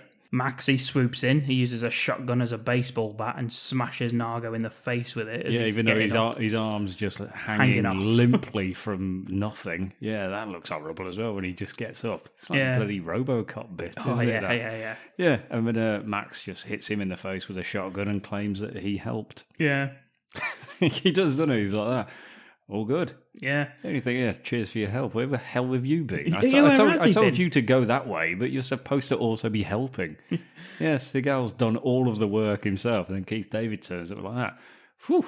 Yeah, who did he chase? Because everyone went one way. Yeah, there's only 3 of them in a car. It's not that big a car. Hatcher, he puts his arm around Max, saying, now we're talking some serious fun.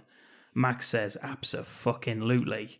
Yeah. And they head out as we hear the police sirens in the distance. Yeah. Remember, he's a high school football coach, Max, there, as he cocks his shotgun and walks off from a brutal killing of 4 men.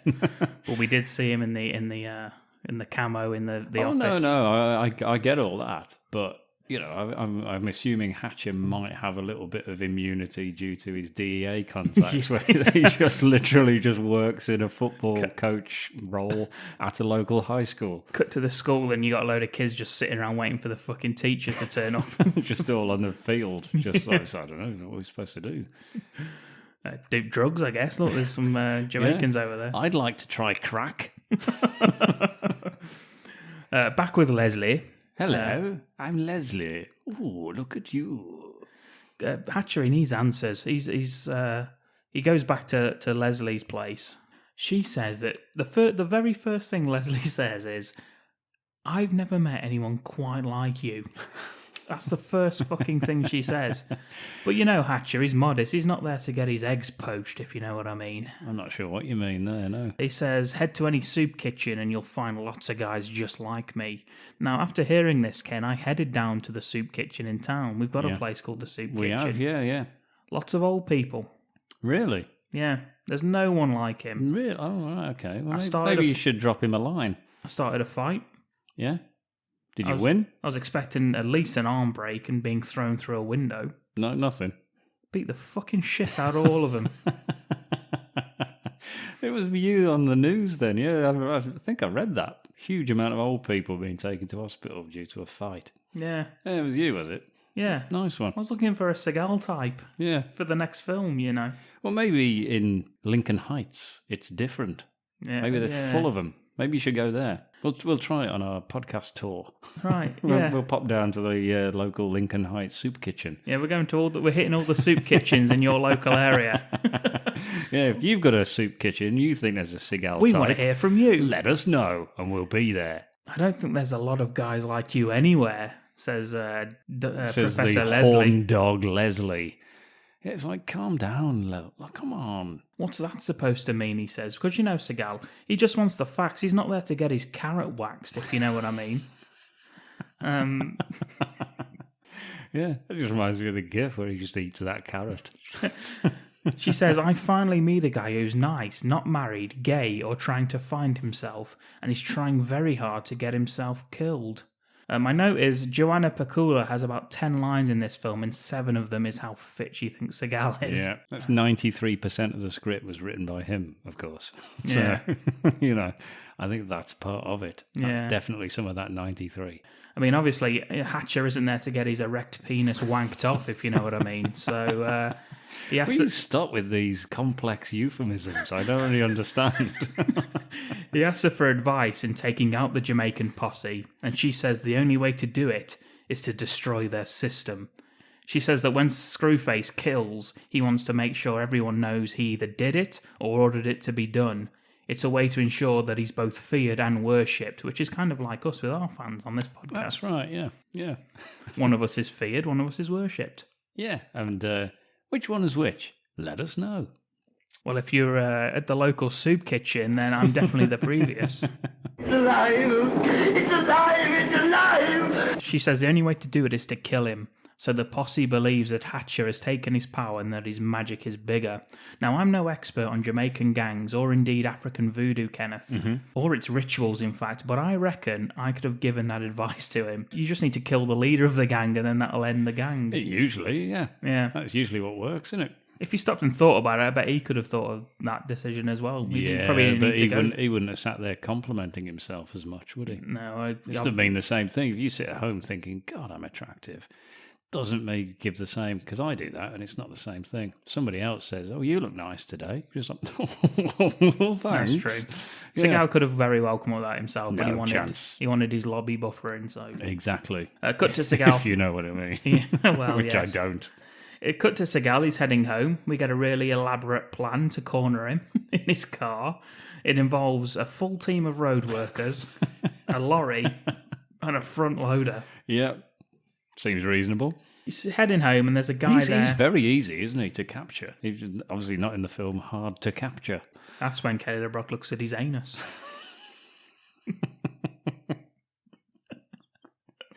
Yeah, I don't know. I'm not sure that'll have the same impact. Please wake up. It's alive! It's alive! It's alive! The first guy signals him to turn right as the road ahead is closed. Yeah, he's not happy about it, but he does it. You know, he's just like, what? He's gesturing as in, I don't understand what's happening here. But he does. He does turn off. He drives in front of a load of sort of men at work when a lorry ploughs into the back of him. Sorry, men at work. Singing, I come from a land down under. He's just like, that's when he thinks, I really don't understand what's happening now. Lord have mercy. Yeah, he's 6'4" and full of muscles. That's what he's saying. And he's just like, thank you. Yeah, he flexes. Yes, he just smiles and eats a Vegemite sandwich. Yeah, anyway, there you go. That's the men at work scene. Yeah, there's a lorry that drives off, goes home, goes to bed. Yeah, there's a lorry that ploughs into the back of him as he brakes. Yeah, and he then still doesn't seem to suspect anything's wrong, does he? No. So what the hell? And then a front loader appears at the front, and they basically between them crush the car so that he can't get out of it. Yeah, he's strapped inside there, and then Screwface turns up and introduces him. Do you know? I thought he looks quite pathetic at this point, doesn't he? Because he's like, you know... Who's Seagal? Yeah, because he's like kicking and trying to get out, and he's like Quint at the end of Jaws, where he's kicking and you always mention thrashing. Yeah, I know. It just always upsets me, because this bit kind of upsets me, because Screwface turns up while he's almost panicking. He's crying. Well, yeah, he's like, he is though, isn't he? He can't do anything, and he's like sort of like weak, and I didn't like it. I don't like it. I've never liked it. It's always made me think, that was the time. He's like, it's the first face to face with the bad guy, you know, like number one against number one. Makes a change from his later films, which is a big pile of number two. He introduces Hatcher to his sister, the goddess of fire, and what he means by that is he's got a Molotov cocktail. Yeah, which I assume is the Bacardi that they keep spitting at things. Yeah, I'm guessing it's the same bottle. Maybe he got bought another one. They've spat it all at a chicken, so they had to go and buy a new one. It is a pretty cool sort of set piece for the bad guy, and he throws it into the car. It smashes, sets the car on fire. Screwface, because he is a bad guy in a film, walks off without watching it to its conclusion. Yep. And gives enough time for Hatcher to escape through the front windscreen there. Just squeezes through. Which he could have done anyway, to be honest, instead of just panicking in his car. If he'd have done that before it set on fire, he'd have been out by now. Yeah. And there is no way he was going to fit through that hole in these later films, is there? Yeah, it's one of them. He really struggles to get through that gap. Yeah. Imagine now he'd just laid there burning to death. Yeah, like, fuck it. Been like a hog roast. You're high on the hog. Is what someone would have said as they walked past. We worked with an American woman. American woman, get away from me. That's what we actually used to sing to her as well when she walked by. Yeah. And, we used to have a lot of fun with that. And she was commenting to one of our friends about how much the British love, does it like bacon, I think? Yeah, I think so, yeah. And instead of just saying, like, oh, you all really like bacon, don't you? She came up with saying, y'all are just high on hog. Yeah, which I think is a phrase. Really? I think it is an American phrase, yeah. Americans, have you ever listened to yourself? That's fucking mental, that saying. Yeah. We used to enjoy sayings that we don't know. And that was particularly amusing. Anyway, that doesn't happen in this film. Nobody walks past and says that because he escapes. He does, just in time for the car to blow up. Yep, where he leaps to the floor again as his car explodes.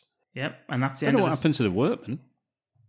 Yeah, I mean, none of them are Jamaican, so why are these people helping him? I mean, what about the foreman when he comes in the next day and he sees that two of his vehicles have been moved? There's a car blown out in front of them, and I don't know, the work's not been finished. Yeah. Somebody's got to explain it to him. And that just shows how British we are as well. That's what we think about. Like, imagine coming into work the next day and seeing that, and you're the foreman. You would though, wouldn't you? Because I bet Seagal's not posted an insurance claim against it either. Who's he going to claim that against? The workman? The company responsible for the works? The country of Jamaica? His sister, the goddess of fire? I mean, what's his insurance claim going to say? Come on, let's have a think. Yeah. You've got to follow process. Anyway, the next day, Hatcher, he meets up with Anyway, Max. yeah, he Enough of probably that had a shit. bit of a kip and then woke up the next day. Meets up with Max. We never mention it. He never mentions, oh, by the way, I nearly fucking died yesterday. Nobody mentions it. No. Everyone's just like, well. Typical day at the office for John Hatcher. Not even on the news. No. It's not even on the news that somebody's found a burnt-out car in a works area. They're heading off to buy some guns from a black market weapons dealer. We're talking machine guns, submachine guns, pistols, suppressors, the remote control bombs, all sorts of shit. And they head off with 4 suitcases full of this stuff. But what I like, and which has got to be an added Seagalism, is that Hatcher stops to ask the gunrunner if he's still sober. Yes, he does, yeah. Which is nice. Yeah, 5 years, apparently. Man of the people. Nice one. I like that. You can just see the Seagal additions, can't you? Yeah, well, to his credit, he does just carry on, doesn't he? He doesn't he's like, what? Yeah. Yeah, so he just shows that somehow he knows arms dealers in Lincoln Heights, a place he's not been for how many years, but then everyone knows him, so I guess that's fine. Just as they're heading out, Charles turns up in his camper van. He tells Hatcher that he's been trailing Screwface for 5 years, from Kingston, Jamaica to here. And that's the same time that the arms dealer has been sober. Unless Coincidence? it was 5 months. I can't remember now. 5 years. Was it 5 years? 5 years, yeah. 5 years is also a song by David Bowie. Very, very good song about the end of the world. Beautiful. Remember when when Lazarus was released, I believe, or maybe a couple of years before, we were looking at sort of how much would it cost to get tickets to go and watch Bowie? Yes. Holy shit. Yes. About fucking 10 grand or something, wasn't it? And you had to be a member of his website. You had to pay to be a member. You had to pay already to be a member of his premium website. Just to be in a raffle. Yeah, then you may get a ticket and also have to pay for that. Yeah. Yeah. Still, I've got his CDs, so, you know. Yeah. It's a bit cheaper. And he wanted to watch him do, like, the Labyrinth songs. All of them. Just the entire soundtrack of Labyrinth. You remind me of the babe. Do Labyrinth! He's like, what babe? Just all the way through. That's what happened at the Seagal gig. Everyone was just shouting, "Hey, where's Richie? Anybody seen Richie?" Yeah, he thought people were heckling him. They were just shouting lines from his films.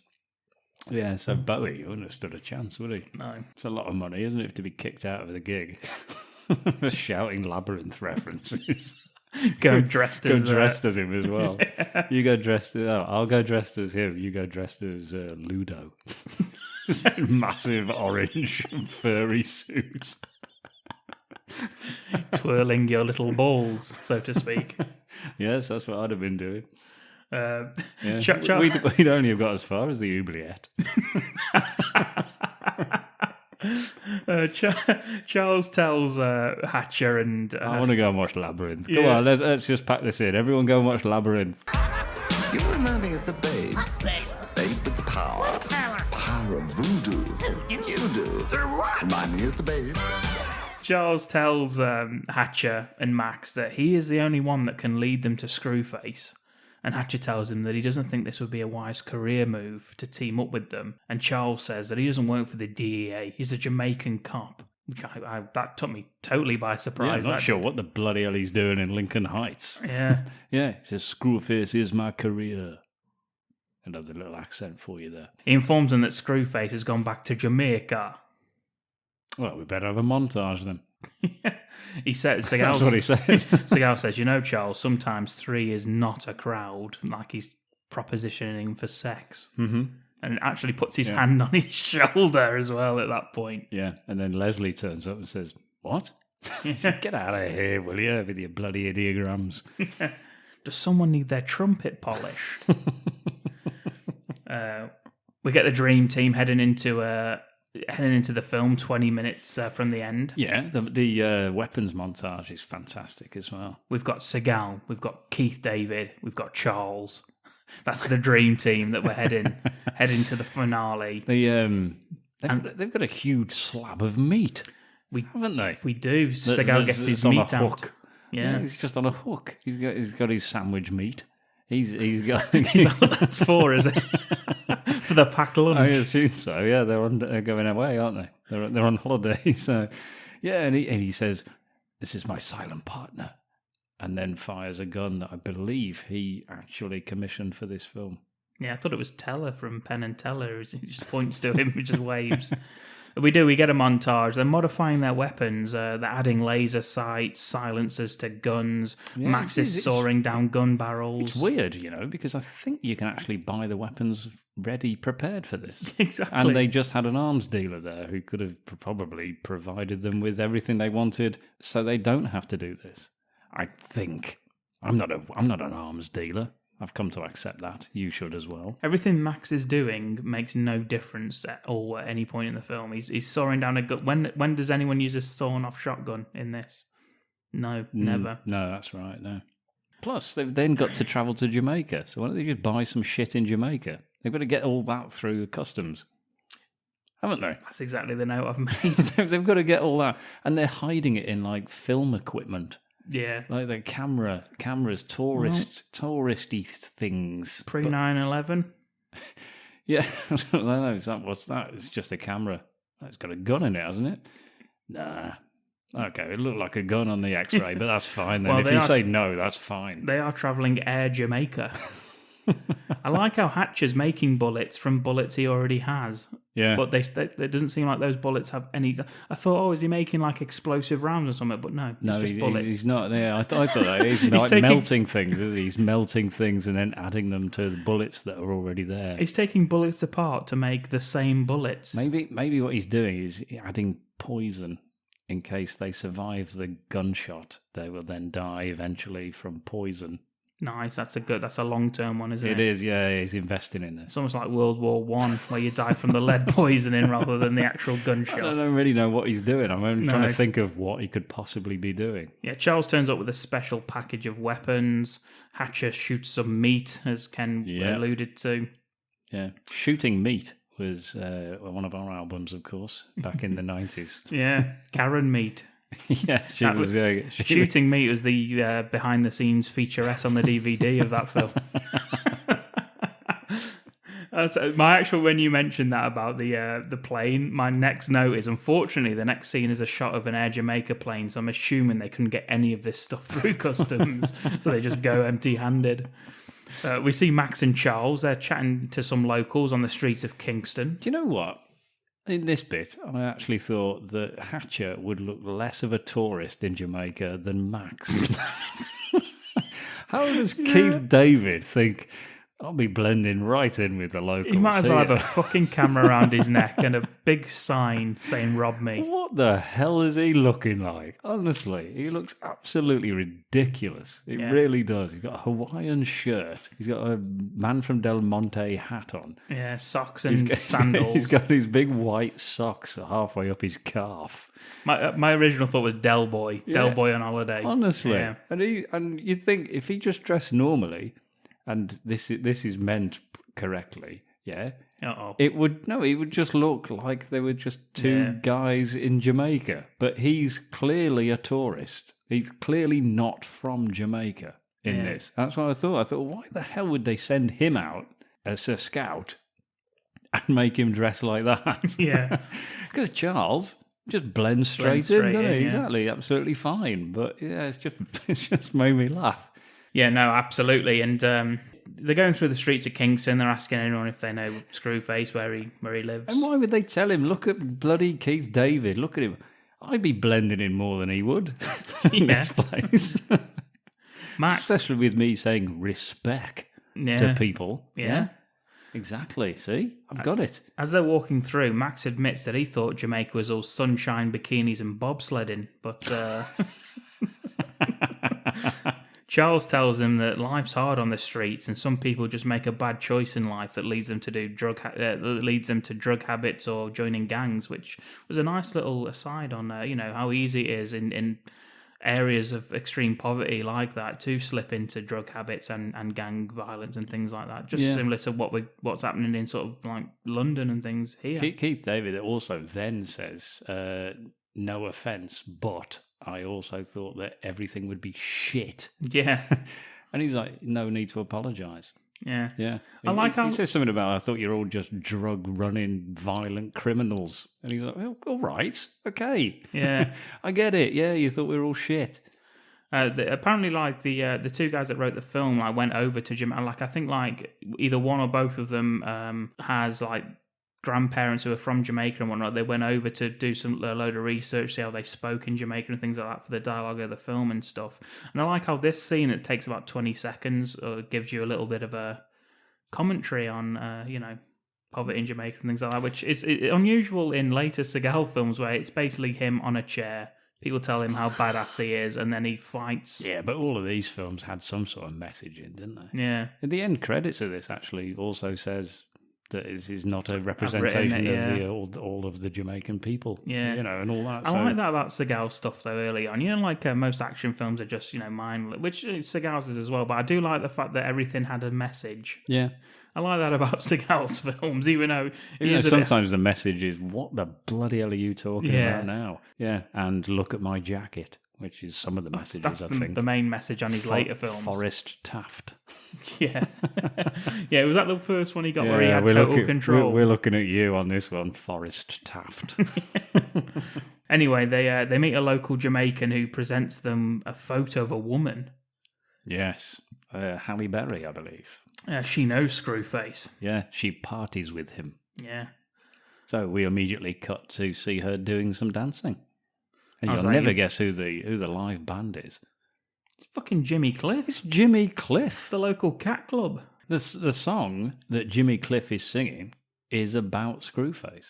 Yeah, it's called John Crow. It was written and performed, as we said, by Seagal and Jimmy Cliff, and there was actual lyrics. The Seagal bit, I don't think's in it until the end credits when he joins in. He does play guitar on it, though, in a doesn't kind he? of one-track lover sort of style. It's the extended edit, where he's just like, just like moaning about nothing. It's very odd end credit music, but but it's kind of meta, really, because there is actual lyrics that you hear referencing the Screwface character. Yeah, it's very, very unusual. Yeah, I mean, fair enough. It's not that recognisable, is it? The lyrics, but it's a very good song. I really enjoy this song. Every time that comes on, I'm just like, yes. I actually really enjoy this scene because yet again, all he does is stand still, and women approach him and she dances towards him. Women find him absolutely irresistible just by looking at him across a room, because all he does is walk in, and he's got his sleeves rolled up now as well, like Miami Vice on his jacket. He has it, and the collar popped as well. Yeah, and he just walks in and just stands there looking at it, and she looks really out of place in this building. She's like she's got a little spotlight just on her doing a sexy dance. She's very Halle Berry-esque. I will give her that. And she sees him, and he's just stood there just staring at her. And I think he folds his arms again. And she just sort of like slinky, slyly dances over to him. He folds his arms and his legs. And she unfolds both of hers. Yes. Yeah, and she does dance towards him, and which then she never would in real life. I think he actually does start to do a little dance as well, which is the classic just sort of like step from one foot to the other. Yeah. You know, that dance thing. You guys know. Yeah. Or you white guys know, anyway. Yeah, but I think they do have a little dance together. And then the next scene is they just stood there talking. Sat down, sorry, obviously. Yeah, she tells him that where Screwface's mansion is, and gives him a cryptic clue about Screwface, stating that the secret of Screwface's power is that he has 2 heads and 4 eyes. Which I said, he wears glasses? Yeah, what could she mean? What could she possibly mean? Well, 2 heads are better than 1. That's true. As they say. Yeah. Anyway, at his house, Screwface. Yeah, maybe we'll find out later, but it's very cryptic, isn't it? He shakes some bones into a bowl, and through that he finds out that Hatcher's there and he's coming for him. Yeah, he's just woken up, hasn't he? Just woken up. He actually wears the kimono in this bit. Yeah. Yeah, so he's probably borrowed it. He says Hatcher is dead and he doesn't even know it. Yeah, another good line. Cut to the night time. Hatcher, Max, and Charles, they're heading for Screwface's mansion. There's a party going on. There's some incredible hand signals going on. Yeah. Yeah, it's not the first one we've mentioned, because he does some hand signals in Belly of the Beast, doesn't it? It doesn't seem to mean anything. No one knows what he's talking about. But in this one, yeah, he does them again. This is probably where he learnt them. Yeah. Yeah, he does a lot of hand signals, which is very odd because they are a long way away. so far away that he's using a sniper's rifle. So why they can't actually talk to each other at this distance, I don't know. Yeah, with a silencer on it. Yeah, exactly. So they're not that close because what's his sight? Like twice. Yeah. Yeah, it's just like a little kid's telescope. He's got a sight on his rifle, and it zooms in massively. So he's miles away from this place. Plus, like, a silencer on a fucking sniper rifle have to be massive. The caliber of a fucking sniper rifle bullet. It's like a fucking garbage can on the end of your rifle. It's actually touching the victim of the sniper rifle himself. He's like, huh? Ah! Yeah. But he does. He takes 3 henchmen out there on the balcony with the silenced sniper rifle. Nobody notices they're dead. Goes to a sort of like beach hut that's like on the side of the complex, I guess. Throws a bomb in there. Yeah, very, very. I don't know. I could have made a noise. Yeah. All the silence he's doing, he just opens the door, just chucks a bomb in there, just like closes the door again. He starts climbing on the roofs, something you won't see too often in a Seagal film. Yeah, he's not overly stealthy though, is he? Trying to get on that roof. He's fucking 7 foot tall. Plus, he's like wearing all black, and the building's white. Yeah. So he does look quite noticeable. But thankfully, nobody's looking up or has peripheral vision, so he gets away with it. Max and Charles, they're sort of watching from the bushes. Yeah, they don't doing really a damn thing at all. Yeah. Hatcher, he detonates the bomb in the beach hut. The absolute chaos happens. He's just causing. He's running distraction, isn't he? There's people just shooting randomly. What are they shooting at? Nobody knows. They don't even know what's happening. He's shooting at a fire. Yeah. That'll stop it. Maybe they've not been trained first aid, you see. First aid, fire department, fire marshal business. They've not gone on those courses. They're just henchmen. They've not run through the proper certificates. HR haven't gone through it with them. They're shooting a fire to stop it, and that's not the correct way to stop a fire. Exactly. Yeah, it's a bit lax there, to be honest, on Screwface's part. Hatcher enters the building. He's in darkness. Luckily, he's got night vision goggles on. Yeah, he puts them on. It's not actually that dark, is it? Because we can see what's happening. Yeah. Without night vision goggles. Although Yeah. I was wearing mine when I watched it. Just in case. He finds a sacrificial area that has pictures of him as a kid covered in It's blood. the same pictures from his own bedroom. Yeah. Which I'm assuming they took from his bedroom. Yeah. Because they were in his house. Maybe that was it. He instantly gets captured by Screwface and his henchmen. He says, "Welcome to the island," and Seagal says, Welcome to I Island. I Island. Yeah, which means my in Jamaican. And Seagal says, "Fuck you." Yeah, he does. Yeah, he's not happy. It's quite witty. It's a good comeback. Yeah. Hatcher, he gets tied up. He's ready to be sacrificed. Screwface tells him that he was conceived in darkness, but Screwface will deliver him into the light. I think as well, if you have a look at the sacrificial fire, there is a picture of Captain Crease in there as well. Yes, there is, yes. all Vietnamese up.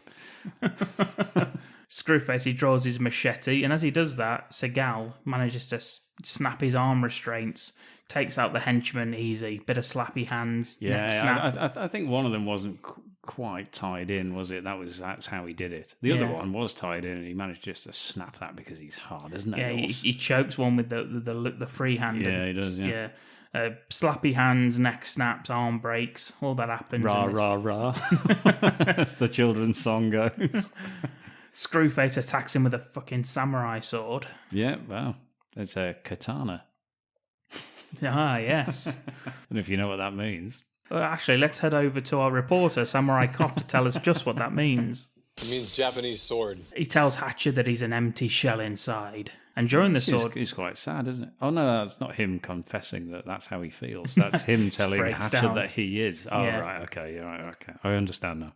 During the sword fight, he kicks dust into Screwface's eyes, and when Screwface lunges at him, he manages to flip the sword up and into Screwface's bollocks. Yeah, right in his balls. He Yeah. gives that a little scream. He does, quite right. I'd assume I would. Yeah, but he doesn't have long to deal with that pain because Seagal cuts his head off. Yeah, then just decapitates him immediately, yeah. Gets on the radio to Charles and Max, tells them to fall back. Mission accomplished. Let's head home. To be honest, that is a fantastic fight as well, where he breaks free, because there is some really good examples of his Aikido in that. Yeah. He's against multiple assailants, and he uses the other assailants to block the third assailant, I think. Yeah, it there's is. 3 of them, Yeah. So he just keeps them in the way of him and the other assailant. Because he's already got them in like wrist locks, hasn't he? So they can't go anywhere. Wherever he goes, they're going. And he just keeps them as a shield. Yeah. And then just basically just breaks their legs and arms. There's another great arm snap in that moment. Yeah, over the shoulder, isn't it? Yeah, that's horrific, isn't it? It's an over the shoulder arm break. It always makes me just go, oh. And I did it again when I watched it. I was like, oh, brilliant. Back in Chicago, you got Hatcher, Charles, and Max. They're turning up at the Jamaican Posse nightclub, and Charles displays Screwface's severed head to the posse. How are they getting that through customs on the way back? Just being the camera.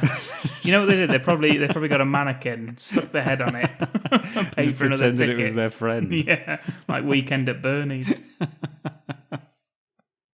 Yeah, they're just hiding all the guns and everything, but a severed head you just put in your hand luggage. It looks like Seagal. It's just my carry-on. Don't worry about it. I thought Seagal had that in a papoose at the beginning there, but he doesn't. It's Charles that shows the head to the posse. It tells them to leave town, and Hatcher says that he'll give them till tomorrow to leave town, or they'll die. They're not happy about it, are they? The posse, they can't believe that he's dead. They're backing up to leave, and as they do, Charles, he gasps in pain, and a sword appears through his chest, and it's Screwface. Yeah. What the hell is going on? What the cockamadoodle? What the ding-dong heckamadoodle hell is this?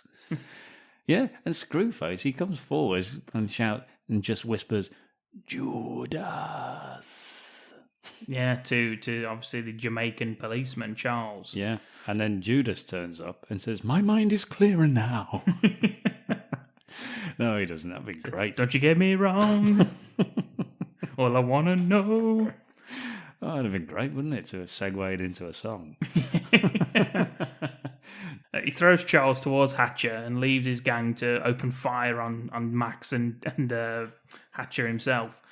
Max, he holds his own. He holds a henchman off with some gunfight and with some... he's got like a big fucking assault rifle on him, and Max. He has, yeah. He takes a bullet to the leg in the escape. Yeah, always has to. And they do manage to escape. Hatcher checks Charles, finds he's already dead, apologises to him, and then heads off to find Screwface. Max tells him to go on without him. He'll cover him. Yeah, that's a proper sidekick reaction, isn't it? That? Yeah. I mean, is there a better sidekick than Keith David? Thinking The Thing. Thinking They Live. This. I don't know. Maybe he's definitely got to be up in the top charts of sidekick. He has, yeah. Yeah, fair enough. I'll accept that. Hatcher, he enters it's like a storage part of the club. Lots of boxes of Red Stripe. Yeah, Red Stripe adverts all over the place. Nice it's just constant Red Stripe. Yeah, it's a Jamaican lager. Yeah, nice as well. Yeah, well done. He kills more gang members here. He kills one with a sledgehammer to the head, which That's looks a beauty. brutal. Yeah. I think he takes it off them, though, doesn't he? He does, yeah. They attack him with it. Obviously, Seagal's not grabbing the sledgehammer. Someone's attacking him with it. No, he's all about just like, let's fight like men. Disarms them using the momentum, of course, and in the same movement, crushes his head with a sledgehammer. Flips it around, doesn't he? And just smashes him straight in the face. And the one that I was just like, was there's a leg snap. Leg break, yeah. A guy jumps in leg first, flying like tries to kick him. Yeah, tries to kick him. He catches the leg. And then the one he's standing on, he just fucking snaps it at the knee. He stamps through his knee, yeah. Always got me, that one, honestly. And all that would be like a fucking wooden fucking like... It's just a stick. Like a 2x4, with a trouser leg on it. But just the fucking look of it, just snapping when he kicks it. Yeah, he just throws... That's a horrible image. Throws the kick, catches it, stamps his knee out. Yeah, it's like, it's so quick as well. Yeah, that's the thing, yeah. That's his style, is that fast, that he can just do it. And the shot is so quick as well. And the fight's won, and he just walks off. Yeah. Oh, love that bit. Yeah. The staff Screwface has that Seagal took with him as like a sort of don't you see he's dead? You mean the voodoo stick, you mean? Yeah. Yeah, not the staff as in his no. his barman that he's brought with him. It turns out that that's a samurai sword that you can pull the top off, and it's a big fucking samurai sword on it. And Hatcher unsheathes this as he heads up to up the stairs for the final showdown. Yeah. Meanwhile, Max, he's in the stairwell now, and when the posse are trying to get through the door, He's just shooting them one by one. Hopefully they won't all come through at once, because there's no way you can take them all on, but they don't, thankfully. That's how that works, like zombies. Screwface says, "You killed my brother. Now I'm going to kill you, just like you killed my father." And Seagal says, "I killed your father, and now I'm going to kill you like I killed your brother." Yeah, and then this old lawyer walks in and just goes, What the fuck is this? Wouldn't it be ironic? "If Screwface was a twin." Why not? It does turn out, as Ken says, that he was an identical twin. Fucking hell. They're using the same character to make people think that they had voodoo powers. Typical Basil Wallace. Voodoo powers is a good name for a character. He's in as well, yeah. Voodoo powers. He's in. I'll tell you what, Basil Wallace, do you think is his first film? Do you think he got paid twice? Absolutely not, no. Seagal did. Yeah, he took both of his wages. Yeah. For 93% of all Basil Wallace's lines. Yeah. The fight moves to the nightclub and Screwface disarms Hatcher, and he gets the upper hand actually in the fight, smashes him into the bar. Yeah, Seagal gets a taste of his own medicine where he actually gets thrown into glass and mirrors. And sorry, Ken gets very emotional talking about Seagal films. It's because he shouldn't ever get hit. Well, the reason... Yes. Have you seen this? Yes, I believe I have, yeah. The reason why Seagal gets hit several times during the final fight in this film is because, unlike Warner Brothers, who produced and released a lot of Seagal's earlier films, this was a 20th Century Fox film. They didn't put up with his usual demands of his character not being allowed to be hit at all, and he always has the upper hand in all the fights. So they ordered the final scene to show him get hit a few times, and that's why I think Screwface is a unique villain in that fact that he does get the upper hand on Seagal a few times in this. But eventually he does manage to get his sword back.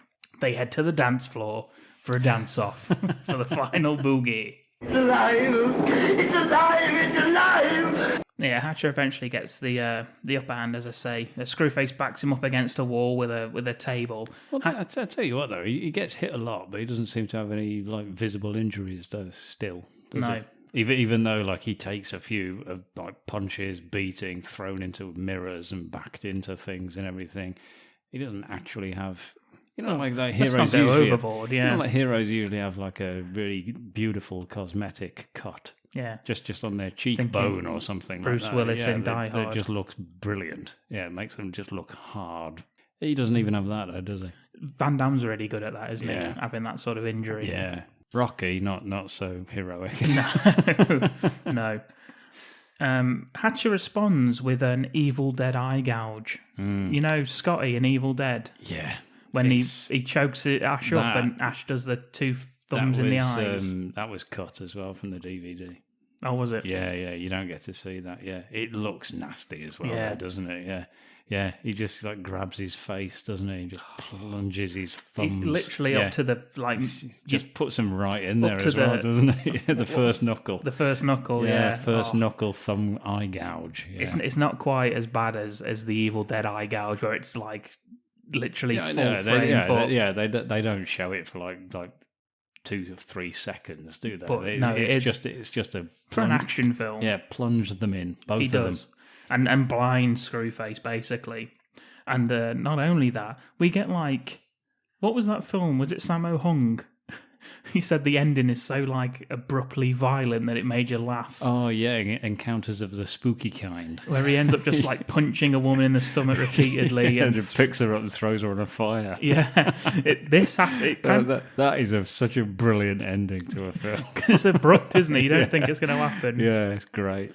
It's kind of like this because he gouges his eyes out. Yeah. Rugby tackles him through a wall, picks him up. Breaks his fucking back over his knee. Just snaps his back over his knee. Fantastic, yeah. And then, just in case he's okay, just throws him through some wood into a lift shaft where he falls, about 8 floors or something. Yeah, easy. Bouncing off the walls as he falls onto a spike. Yeah. And, I don't know. I hope he's okay. I've put fucking hell, John. Do you think he's dead? Well, he's having a look, isn't he? Yeah, the gang members are still downstairs because, of course, that's where they are. They've not even managed to get up the stairs yet because Max is holding them off with a gun. And then, the gang all stand around in shocked silence, seeing that Screwface is actually dead. And Seagal gives us the line. Classic. I hope they weren't triplets. That's a great line from Seagal, to be fair. There is some good comedy from him. Which Yeah. I'm not sure if that's his 93%. Can we start over? Fuck you. If he wrote that, he should give that money back. That's exit wounds, by the way, in case you were wondering. God, I hate that bit. Yeah. As they're looking at Screwface, a song starts playing. We see Hatcher carrying Charles' body down the street. Max is limping alongside him. The song that's playing is Jimmy Cliff's John Crow, which he was playing in the nightclub in Jamaica. Yep, Halle Berry, she comes dancing into shot, wearing that little white dress. And it fades to the credits.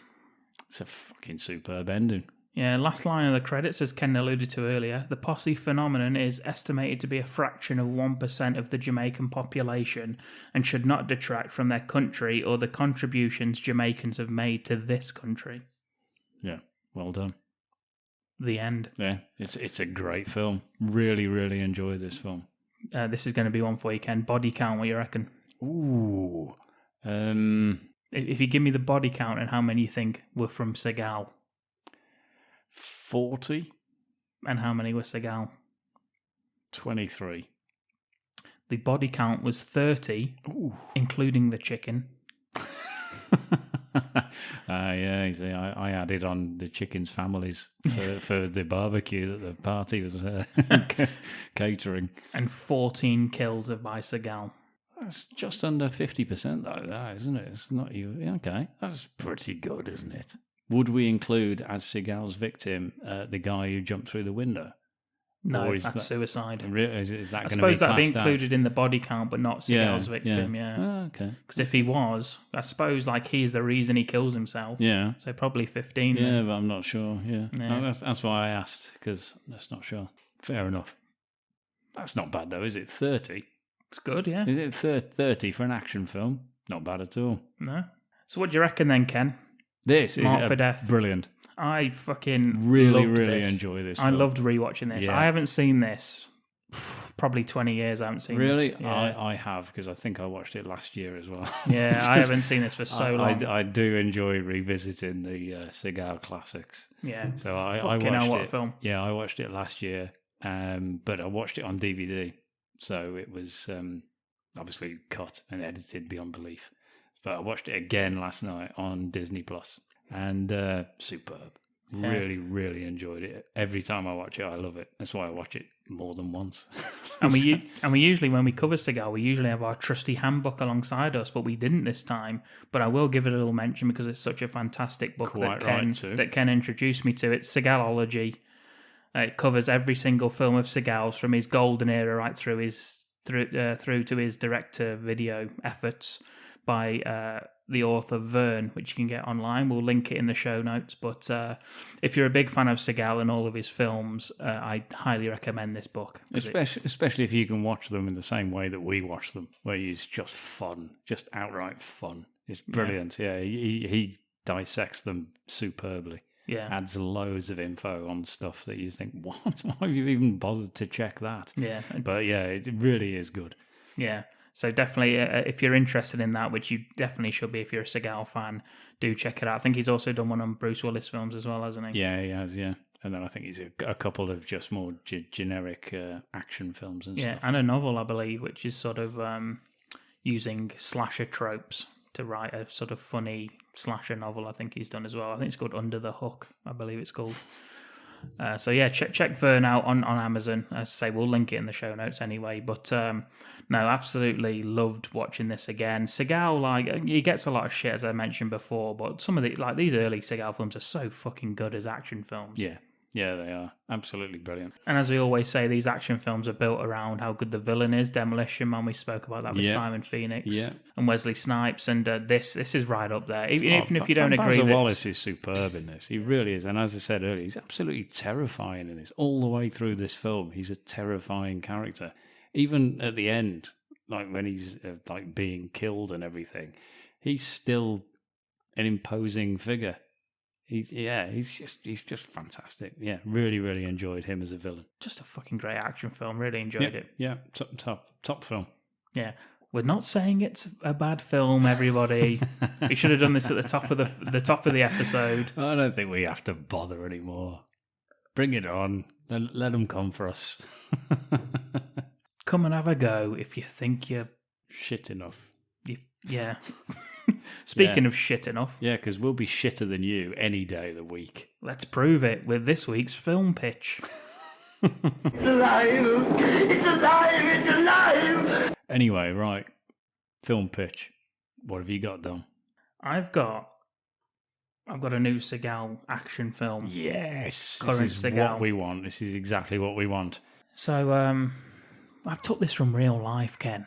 Oh my God, sometimes it's the best movies come from real life. Sometimes you get the best ideas from everyday life. You've always got to be, when you're a creative force like me and KBW over here. Yes, hello. You get inspiration from everyday life. And it came from a conversation me and Kenneth had when we were talking about recording this episode. I asked him if we were recording today. And he says, we can do, but I'll have my daughter here. And I said, we've done it before, so it shouldn't be a problem. And I've said, it shouldn't be a problem. And then I've put marked for death ? As in, is that what we're covering? And he said, no, it's just half term. What I did there is I comedically misunderstood the question and thought he was asking, is that the reason she'll be at home? Because she's been marked for death. Absolutely superb, Kenneth. Potentially by a Jamaican voodoo drug dealing gang. Yes. Yeah, which are prevalent in this area of the suburbs. It's a tale as old as time. You come home from work and you've got a cow's tongue nailed to your front door. Yeah, I've just started to go my own bin now for all the cow's tongues. It smells a bit, but you know. That was another one of Ken's films from his earlier years. That smells a bit. Yeah, I thought you were bringing up the Cow's Tongues anthology. And I wish Seagal made a comedy movie with that title, as in just half term, like a sort of an American Pie style. But yeah, then it's I like got school holidays. That's the kind of thing we were looking at. But then I got to thinking that maybe we can turn this into a film pitch. So here's my pitch for you, Ken. Hit me with it. Seagal. Yes. He's a summer camp counsellor and former Marine. Yes. They make the best summer camp counsellors. I believe so. He's turned his back on his past life until motorcycle ninjas turn up. Oh, shit, not again. To take the president's daughter hostage. She's there at the camp, you see. Oh, shit. I'm thinking Seagal's in shorts, hiking boots, kimono, and a whistle, Yeah. Orange sunglasses that he wears. I'm guessing do-rag. He ain't just whistling Dixie on that. That's what he says. Is that what he says? That's the name of the president's daughter. With the kimono, he's wearing shorts and a kimono. That'll Yeah. look like he's naked underneath, unless he's an open kimono. He can't wear an open one. The open kimono is the local bar. Are we talking modern day? Yeah. Seagal, yeah? Oh, yeah, this is... There's no way he's opening that kimono. No, absolutely not, no. Okay, open kimono is the name of the bar. It can't be the name of the film, can it?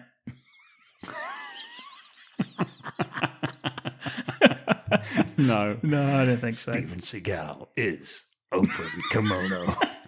Well, in a Steven Seagal in open kimono. In nobody's going to watch that. It sounds more like a newspaper headline. That's the entertainment headline, yeah. Not even his wife would look at that. He plays former Marine Jake Fever. Jake Fever. Diamond dancing everywhere. Like a thunderbolt crashing through the wall. It's Jake Fever. Jake Fever. Rolling like a thunder.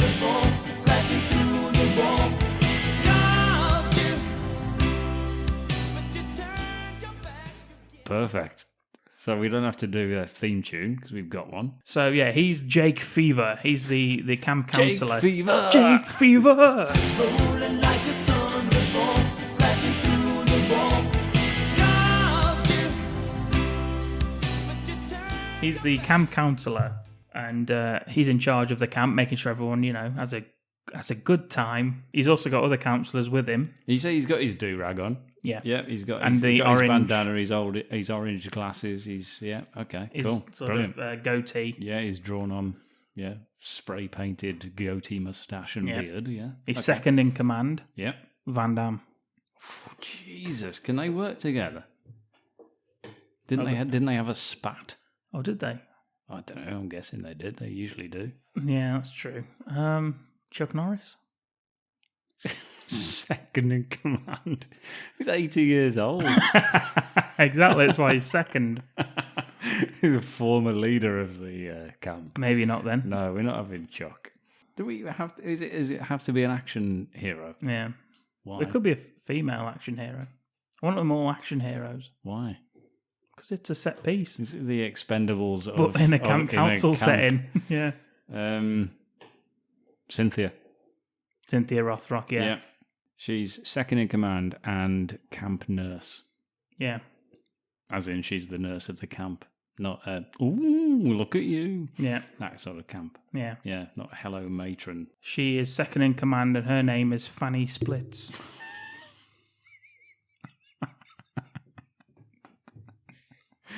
That's with a Z. German descent. Jesus Christ. I fancy Cynthia Rothrock, but I've never fancied her more Than when she's than German when descent. than when she's playing German descendant Fanny Splits. That's the most aroused I've ever been with Cynthia. And that's saying something. Got a couple of wet behind the ears rookie counsellors. Mm-hmm. Ken B. Wild, Dominic Lawton. Oh, yes. Oh, it's me and Cynthia. We're in a film together. Fuck. You play Callum Cocked. Yeah. I play... Story of my life. I play Lenny Loaded. Lenny? Yeah. You sure? Leroy Loaded. Loaded. Yeah, you'll be blacked up. No. I'll never come back from it. Not this time. Not even like Robert Downey Jr. in Tropical Thunder. Or Tropic Thunder, sorry. Tropical Monaco, you're thinking of it, aren't you? Yeah. Yeah, we've also got a chef. Is it the chef from the Muppets? I was thinking it, but now I'm thinking Chuck Norris. As the chef? Yeah. Yeah, go on then. He's Chef Norris. That saves us having to get his monogram stuff sorted, doesn't it? He gives the big thumbs up. He's got a ladle and a big chef's hat. Of course he has. Do we need another counsellor, or is that it? I think just two of them. There's four of them. He's the head counsellor. Oh, yeah. No, we do need another one. Another one. Yeah. Terry Crews, fitness counsellor. I don't know. I mean, the problem we've got is we've never been to a camp. That's true. So I don't know if they have those. We need to get an American on the phone. Do you know any Americans on the phone? No. I don't know any Americans in the face, let alone on the phone. I've got the phone number for the. Is this the high on hog woman? Have you got her number? No, I've got the phone number for that woman from Hobgoblins. The hotline. Fantasia. That's it. Yeah, give her a call. That's it, yes. Yeah, if she's not too busy in the baboon pit, maybe she'll be all right on this. Okay, let's have... what are we having? Male or female counsellor? Should we go female? Okay, let's. Yes. How very open-minded. Yeah, superb. Forward-thinking. More than one female in the film. That is open-minded of us. It's a first. Okay. Youngster. Let's have a youngster. I don't know any, so it's over to you. How about...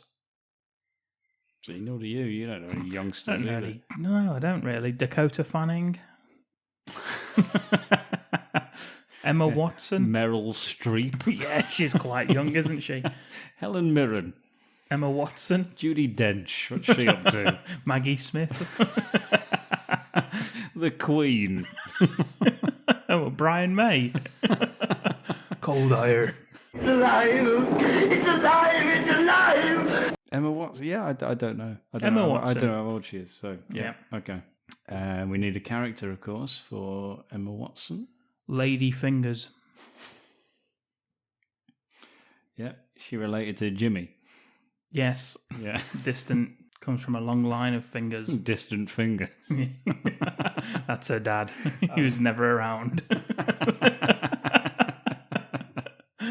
I'm writing that down as well. I quite like distant fingers.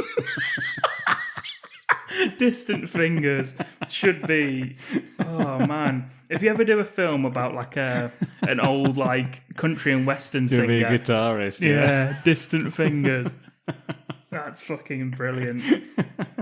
It's alive! It's alive! It's alive! You know, I was thinking he could do a cameo as the main bad guy because he likes cameos. Go on. Tom Cruise Ah, in a fat suit or something. why is he in a fat suit? He did it in Tropical Thunder. Yeah, he did, didn't he? Yeah. All right then. Tom Cruise. Yeah, we'll give him a shout. A-list. Yeah, we'll give him a shout. Nice. Why not? It's a cameo, isn't it? He's Yeah. not gonna be in it for long. Exactly. Can he just be called Fat Suit? Fat Suits. Yeah, Fats Suit. What about balls? Fat balls. Suit balls. Fat balls? Fat ball suits. It's like What's Fat like a- Boy Slim. I was going to say like but, a rapper. Fat balls. You want to call him that? Tommy. It's like bird feed. Tommy Fat Balls. Do you reckon Tom Cruise is the main bad guy? I think he wouldn't be up for it. I think we go with Tom Cruise. Yeah. Why Fat not? balls. Why not? There's a resurgence. Yeah. He's had a couple of films out, hasn't he? Top Gun Maverick, yeah. Let's call him Maverick. Maverick Fat Balls. Yeah, Okay. he's in. What's he up to? He wants the president's daughter kidnapped. Who's playing the president's daughter? We've not got that, have we? No, just some random child actor that we can find works for. Dakota Fanning? Yeah, exactly. Someone like that, yeah. Okay, let's have... who's the girl out of Stranger Things? Winona Ryder, Yeah, how old's she? 50. Okay. No, then. I know who you mean, the girl from Stranger Things. Yeah, I don't. I've never seen it. I know who you mean, though, Yeah. but even she's probably 18 now. Probably too old for camp. We'll get her unknown. We'll make her a star. Okay, we have and introducing. Yeah. Perfect. Yeah. Okay, so nobody as the president's daughter. Yeah. Okay, so he wants her kidnapped. Yep. Yeah. Blackmail the presidents. To blackmail, yeah. To do what? Release his brother from prison. Bloody hell, it's complex, isn't it, just for that? Yeah. Yeah, okay. What's his brother called? His brother's played by Clint Howard. Yes. What's he in prison for? Being Clint Howard. Yeah. Just being a bastard. What's his name? Bastard Fat Balls. Arsehole. Arsehole Fat Balls. Sweaty. Sweaty, yeah. Sweaty Fat Ball. Yep, he's in. Welcome back, Clint. I'll be delighted with this. We're delighted with the role of Sweaty Fat Balls. And obviously, Tom Cruise sends his sort of second in command to look after the thing, and it's ninjas on motorbikes taking over the camp. Okay. Second in command can be Danny Trejo. Yeah, I don't know. You said Terry Crews earlier. You like that, dear? I like having Terry Crews in them. Yeah. He plays Scud Missile. Oh, yes. The weapon of choice by ninjas, of course. And then we get sort of like, because it is a sort of a action comedy, you know. Do we get a musical number? Yes. That Steven Seagal could provide? Yep. I'm happy with that. We're just writing that down. That's done. Yeah, we get that in the middle there. It's like a sort of diversionary tactic. He puts a play on for the ninjas and they're all clapping along and stuff, sitting there watching. So, are they part of the camp? Have they infiltrated the camp? No, so but nobody notices that they're all dressed as ninjas. No, but they take him hostage. We thought, this doesn't mean we can't have a stage play. We can't still put on a show. Yeah. Right, guys? Yeah, that's what the chef says anyway. Chuck. Chef Norris. The food place where they go in the cabin is called Chez Norris. Wow. It really is. His monogram stuff is going to come in so handy. We're going to change any of it. Yeah, and then you get, sort of like comedy action sequences where the kids all band together to help the adults like rescue the camp. Does Ladyfingers get captured? Yes, and then there's a kid, like the geek, who fancies her, and everyone says, "Oh, you're just a big fat loser. You'll never get Ladyfingers to like you." And then he ends up saving her, and she gives him a kiss on the cheek at the end there. Yeah, Rosita explodes. Yeah, yeah. Big fat kid with sort of black curly hair. That's what I'm thinking. Okay, I like it. Like Bruce Bogtrotter from Matilda, if anyone remembers that film. Or the geeky kid that dances with Drew Barrymore in The Wedding Singer. It's the same actor. I'm assuming he's about 40 now, so not him, but someone like him. So there's that. What else? Who else is in this? Me and you, with the comic relief, Oh, we slapstick. Yeah. Yeah. Do we fall over things? Yeah. Do we get sound effects for that? You get wedged. I'd rather we don't. You get wedged in a canoe. Yeah, well, because I'm cocked. Yeah. Yeah. You get fired because you were loaded. I'm interested in investigating fanny splits. Oh, I bet you are. Yes. Maybe she's part of the opposite gang. Oh, what? She's a double agent. No way. Cynthia Rothrock, double crossing. Yeah, she's actually the. Does that mean she gets to fight Jake Fever? Yeah. Oh, okay. That makes more sense then. As long as we've got some sort of ending set piece. Yeah, she's funny splits and sweaty. What was his name? Sweaty fat balls. Yeah, that's his missus. That's his wife. What? Clint Howard's married to Cynthia Rothrock. Yeah. Jesus. They don't call him Sweaty Ballsack for nothing. They don't call him that at all. They call him Sweaty Fat Balls. Oh, yeah, sorry. Sweaty Balls. Sorry. Nobody calls him that. Except maybe her. Except maybe Ron. Except maybe Fanny Splits and Ron. Sorry about that, yeah. Yeah, so she's trying to get him out of prison, so there's a double cross there. Oh, sorry, I was just imagining my outrage there that a character's called Sweaty Ballsack. We accepted the rest of them without any question.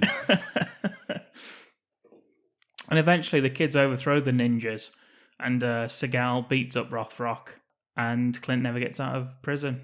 And But then Maverick Fat Balls turns up for a showdown with Jake Fever. But before it happens, Chef Norris pours a big old guacamole, a big old pan of gazpacho all over him. Himself. Yeah, because he's old, he can't raise that sort of shit. No, that's a side plot where he just burns himself. No, gazpacho is obviously served cold, Kenneth. Fuck you know, I like revenge. You know nothing of soup. You know nothing of soupy revenge, do you? This is my Achilles heel. Yeah, they pour a big old vat of chili all over Maverick Fat Balls. Yeah. Before the fight takes place. He doesn't like that, does he? Seagal just kicks him and he rolls down the hill into the river there, into the lake. Where he's attacked by Piranha. Yes. Yeah. Sorry, I didn't mean to get emotional there. No, well, it's a sad end. Yeah. But yeah, he's attacked by Piranha. Yeah. Attracted by the chili meat sauce. Yes. Yeah. And they eat Maverick Fat Balls. The local sheriff turns up. Yeah. I don't know. You're going to have to give me some help on this one. Carl Weathers. Yes. He turns up just to secure the area. He just walks in, looks at the scene, hands on hips. I'm getting too old for this camp. Because he was actually he's still going.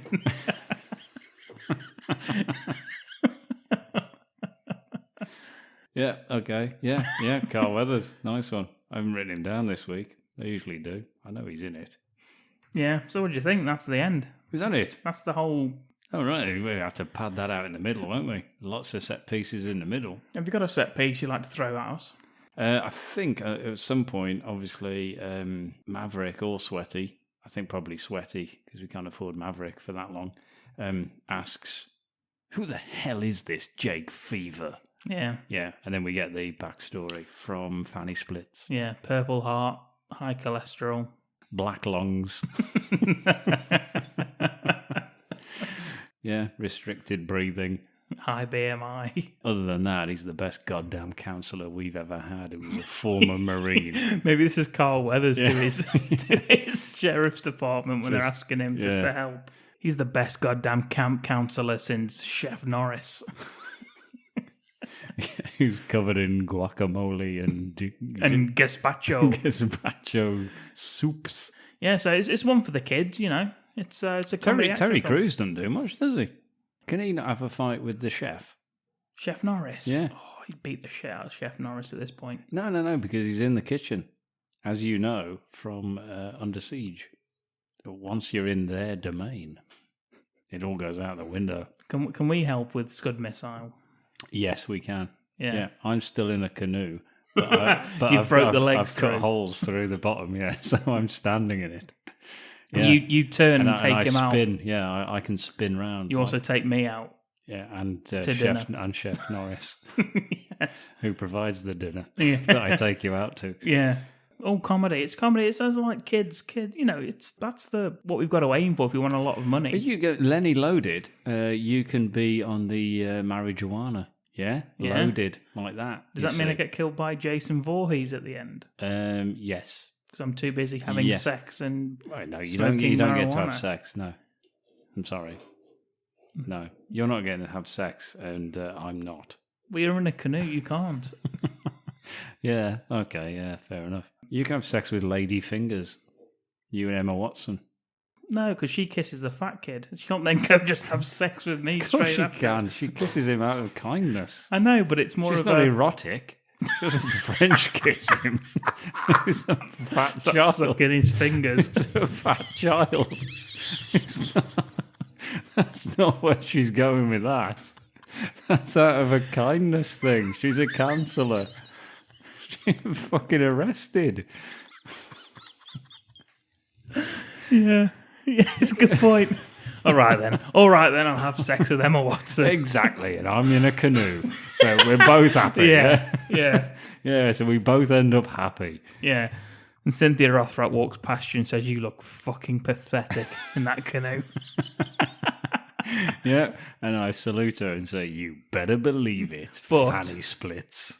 And then this is the last shot of the film as the credits roll. A woman who's got a canoe around her the same as you have, played by Salma Hayek, comes running up and kisses you on the cheek and jumps into the lake, and then you go running in after her, and that's where the credits roll. And we both paddle away together. Yeah. Wow, that's fucking superb. I didn't need that, by the way, but I do appreciate you having it. Makes no sense, but, in a kid's film, why not? Has she got any a top on at all or not? Yes, it's a kid's film, Ken. She's got to go tits swinging, which is her name. Okay. Well, I can still imagine it. Yeah. And I am. And we'll probably have to call it quits there because, I need to go and do something. Well, abruptly on that note, we will bring this podcast to a close. Thank you, as always, to my co-host, Ken B. Wild. Oh, thank you very much. So what did you think to this week's episode? What did you think to this week's film, Marked for Death? Marked for Death. We've done Hard to Kill before. We've done Belly of the Beast. Where does that rank amongst those two? Would you say it's better? Would you say it's worse? Is it somewhere between the two? Yeah, that's the question. You tell us. Let us know. badmoviecult@gmail.com. We're available on all social medias, Twitter, Facebook, Instagram, all pretty much the same name, @badmoviecult. Search us, you'll find us on there. If you want to discuss this week's episode with other cult members, you can. You just need to search Bad Movie Cult Discussion Group on Facebook. All links will be available in the show notes. And if you'd like to support the podcast, you can by simply leaving us an Apple Podcast rating or review. You can also do that on Spotify. And hey, if you so happen to mosey on over to YouTube, why don't you drop us a follow and a thumbs up? Subscribe to us. Give us a thumbs up. It's a massive help. Right up there. Give us that thumbs right up there. Absolutely. Massive help in getting us found by new listeners. We're on good pods as well. We're on Samsung. Samsung have got their own bloody pods and all that shit. We're on there. We're on Deezer. We're on Weezer. We're on Geezer. This is why I don't do this bit. Carry on, Dom. Exactly what Ken said. I'm backing him up 100% because that's what good partners do on a podcast. They back each other. 110%, which means he can backtrack 10% and still be fully behind me on this. No, I don't want to get that far. Okay, sorry, forget it. You can find all previous episodes as well as written reviews of films not covered on the podcast on our website, www.badmoviecult.com. We'll be back again in a week's time with a bonus episode that won't include a film pitch, which some of you may enjoy after this one we've just done.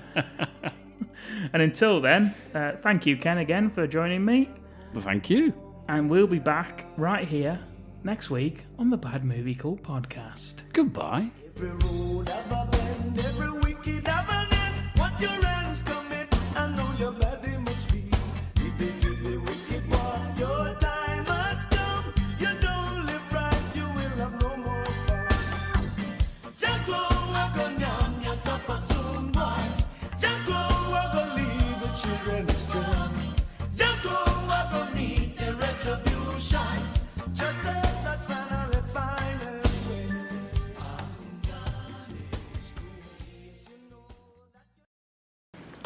Yes, I did. Who do it, the white boy Hatcher?